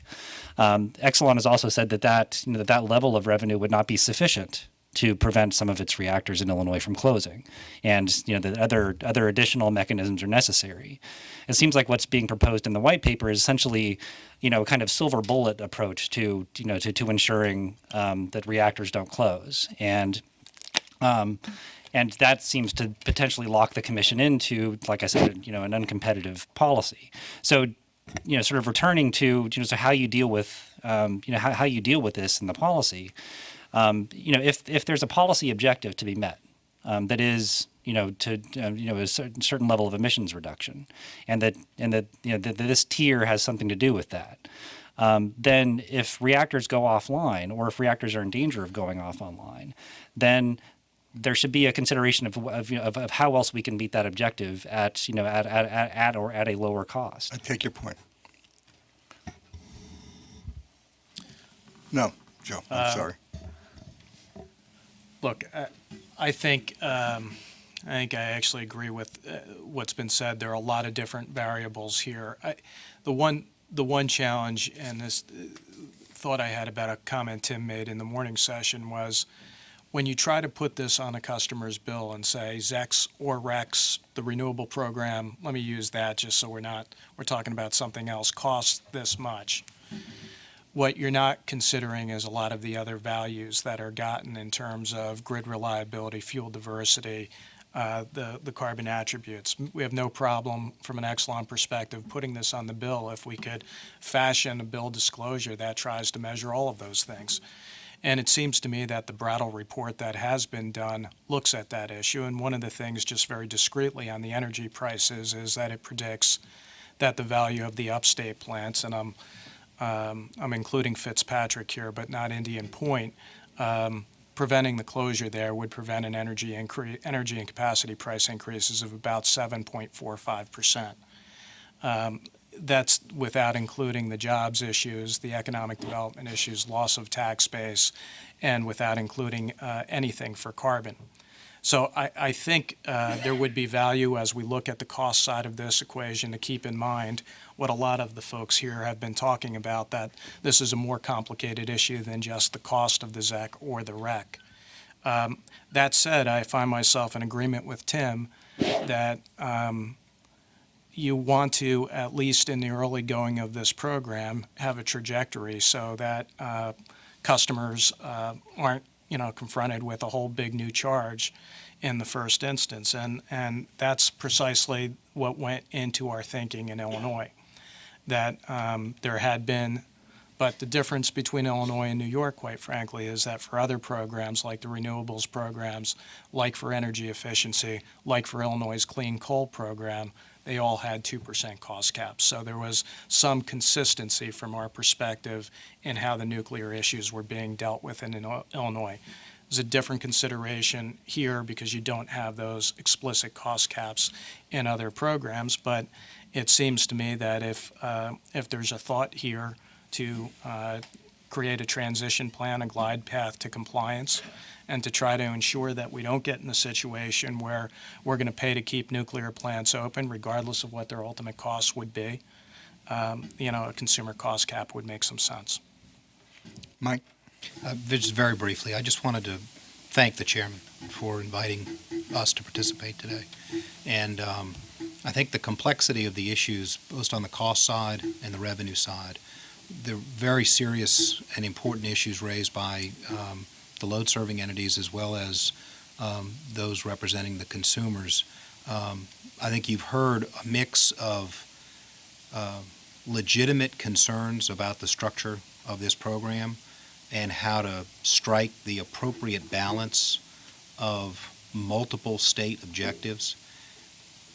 This is an issue that is not easy to resolve. It's not a path that is easy to navigate, and we recognize that, and we appreciate the effort that the staff is undertaking to try to do that. And so having said that, it's important for me to acknowledge that all of those serious and important issues, which I think will take a very long time to sort out, come too late for Fitzpatrick. All right, for the business decision. I just want to say that Mike, it's no disrespect for the commission that I mentioned that today, and I just want to be clear that it's no disrespect for the commission. Mike, I understand. I'm sorry. Yeah, Chair. we do understand that where you are, you understand where we are. But I am interested in this issue, and I would invite in your written comments further thoughts on this, because I think that this construct of, and you saw this, I think, in a staff white paper, that when looking at the clean energy standard in totality, both the ZECs and the RECs, one of the things that the commission is, we have our finger on the scales on many items. Clean energy is certainly one. Energy affordability is certainly another. Reliability, and you've heard my litany. But clearly, in everything we do, whether it's clean energy or reliability, we are very interested in how do we do this in such a way as we can hit our complex of goals. One is affordability, one is clean energy, one is reliability, and if we can create structures around that, or as the staff has looked at in the clean energy standard, volume acquisition, taking into account affordability issues, that's exactly the kind of policy issues that the commission needs to sort out. We want to get to the 50 by 30 goal, but we want to get there in the most cost-effective way we can. We want to make certain that we don't lose nuclear plants unnecessarily because we have a market situation that doesn't support them in the wholesale markets, but we want to do so in a way that is as cost-effective as we can. So anything that folks want to shed light on that, I think would be very welcome to us. It's an important issue. Raj, anything else? No, unless folks want to comment anything more on the cost side or on the revenue side. Yeah, I think we're solely exhausted. cost, solely revenues. We have a great comment period, and you have 2 more weeks at least to think about get it. to think about it and prepare your comments. Don't worry, I have a very quick comment, and it's actually nice. So just to catch you by surprise. But I guess I want to thank the folks that were involved in granting the modest extension on the CES comments, because I really think that there are a lot of decision points, a lot of issues, and how we navigate them, cost is a major consideration. And having these analyses hopefully will, help inform the comments that we're able to provide the commission. Thank you. And on behalf of all of us at DPS, I want to thank the participants today. This has been a very important, very enlightening, and very valuable 4 hours. We thank you for your participation and look forward to continuing the dialogue. Likewise, thank you. Thank you.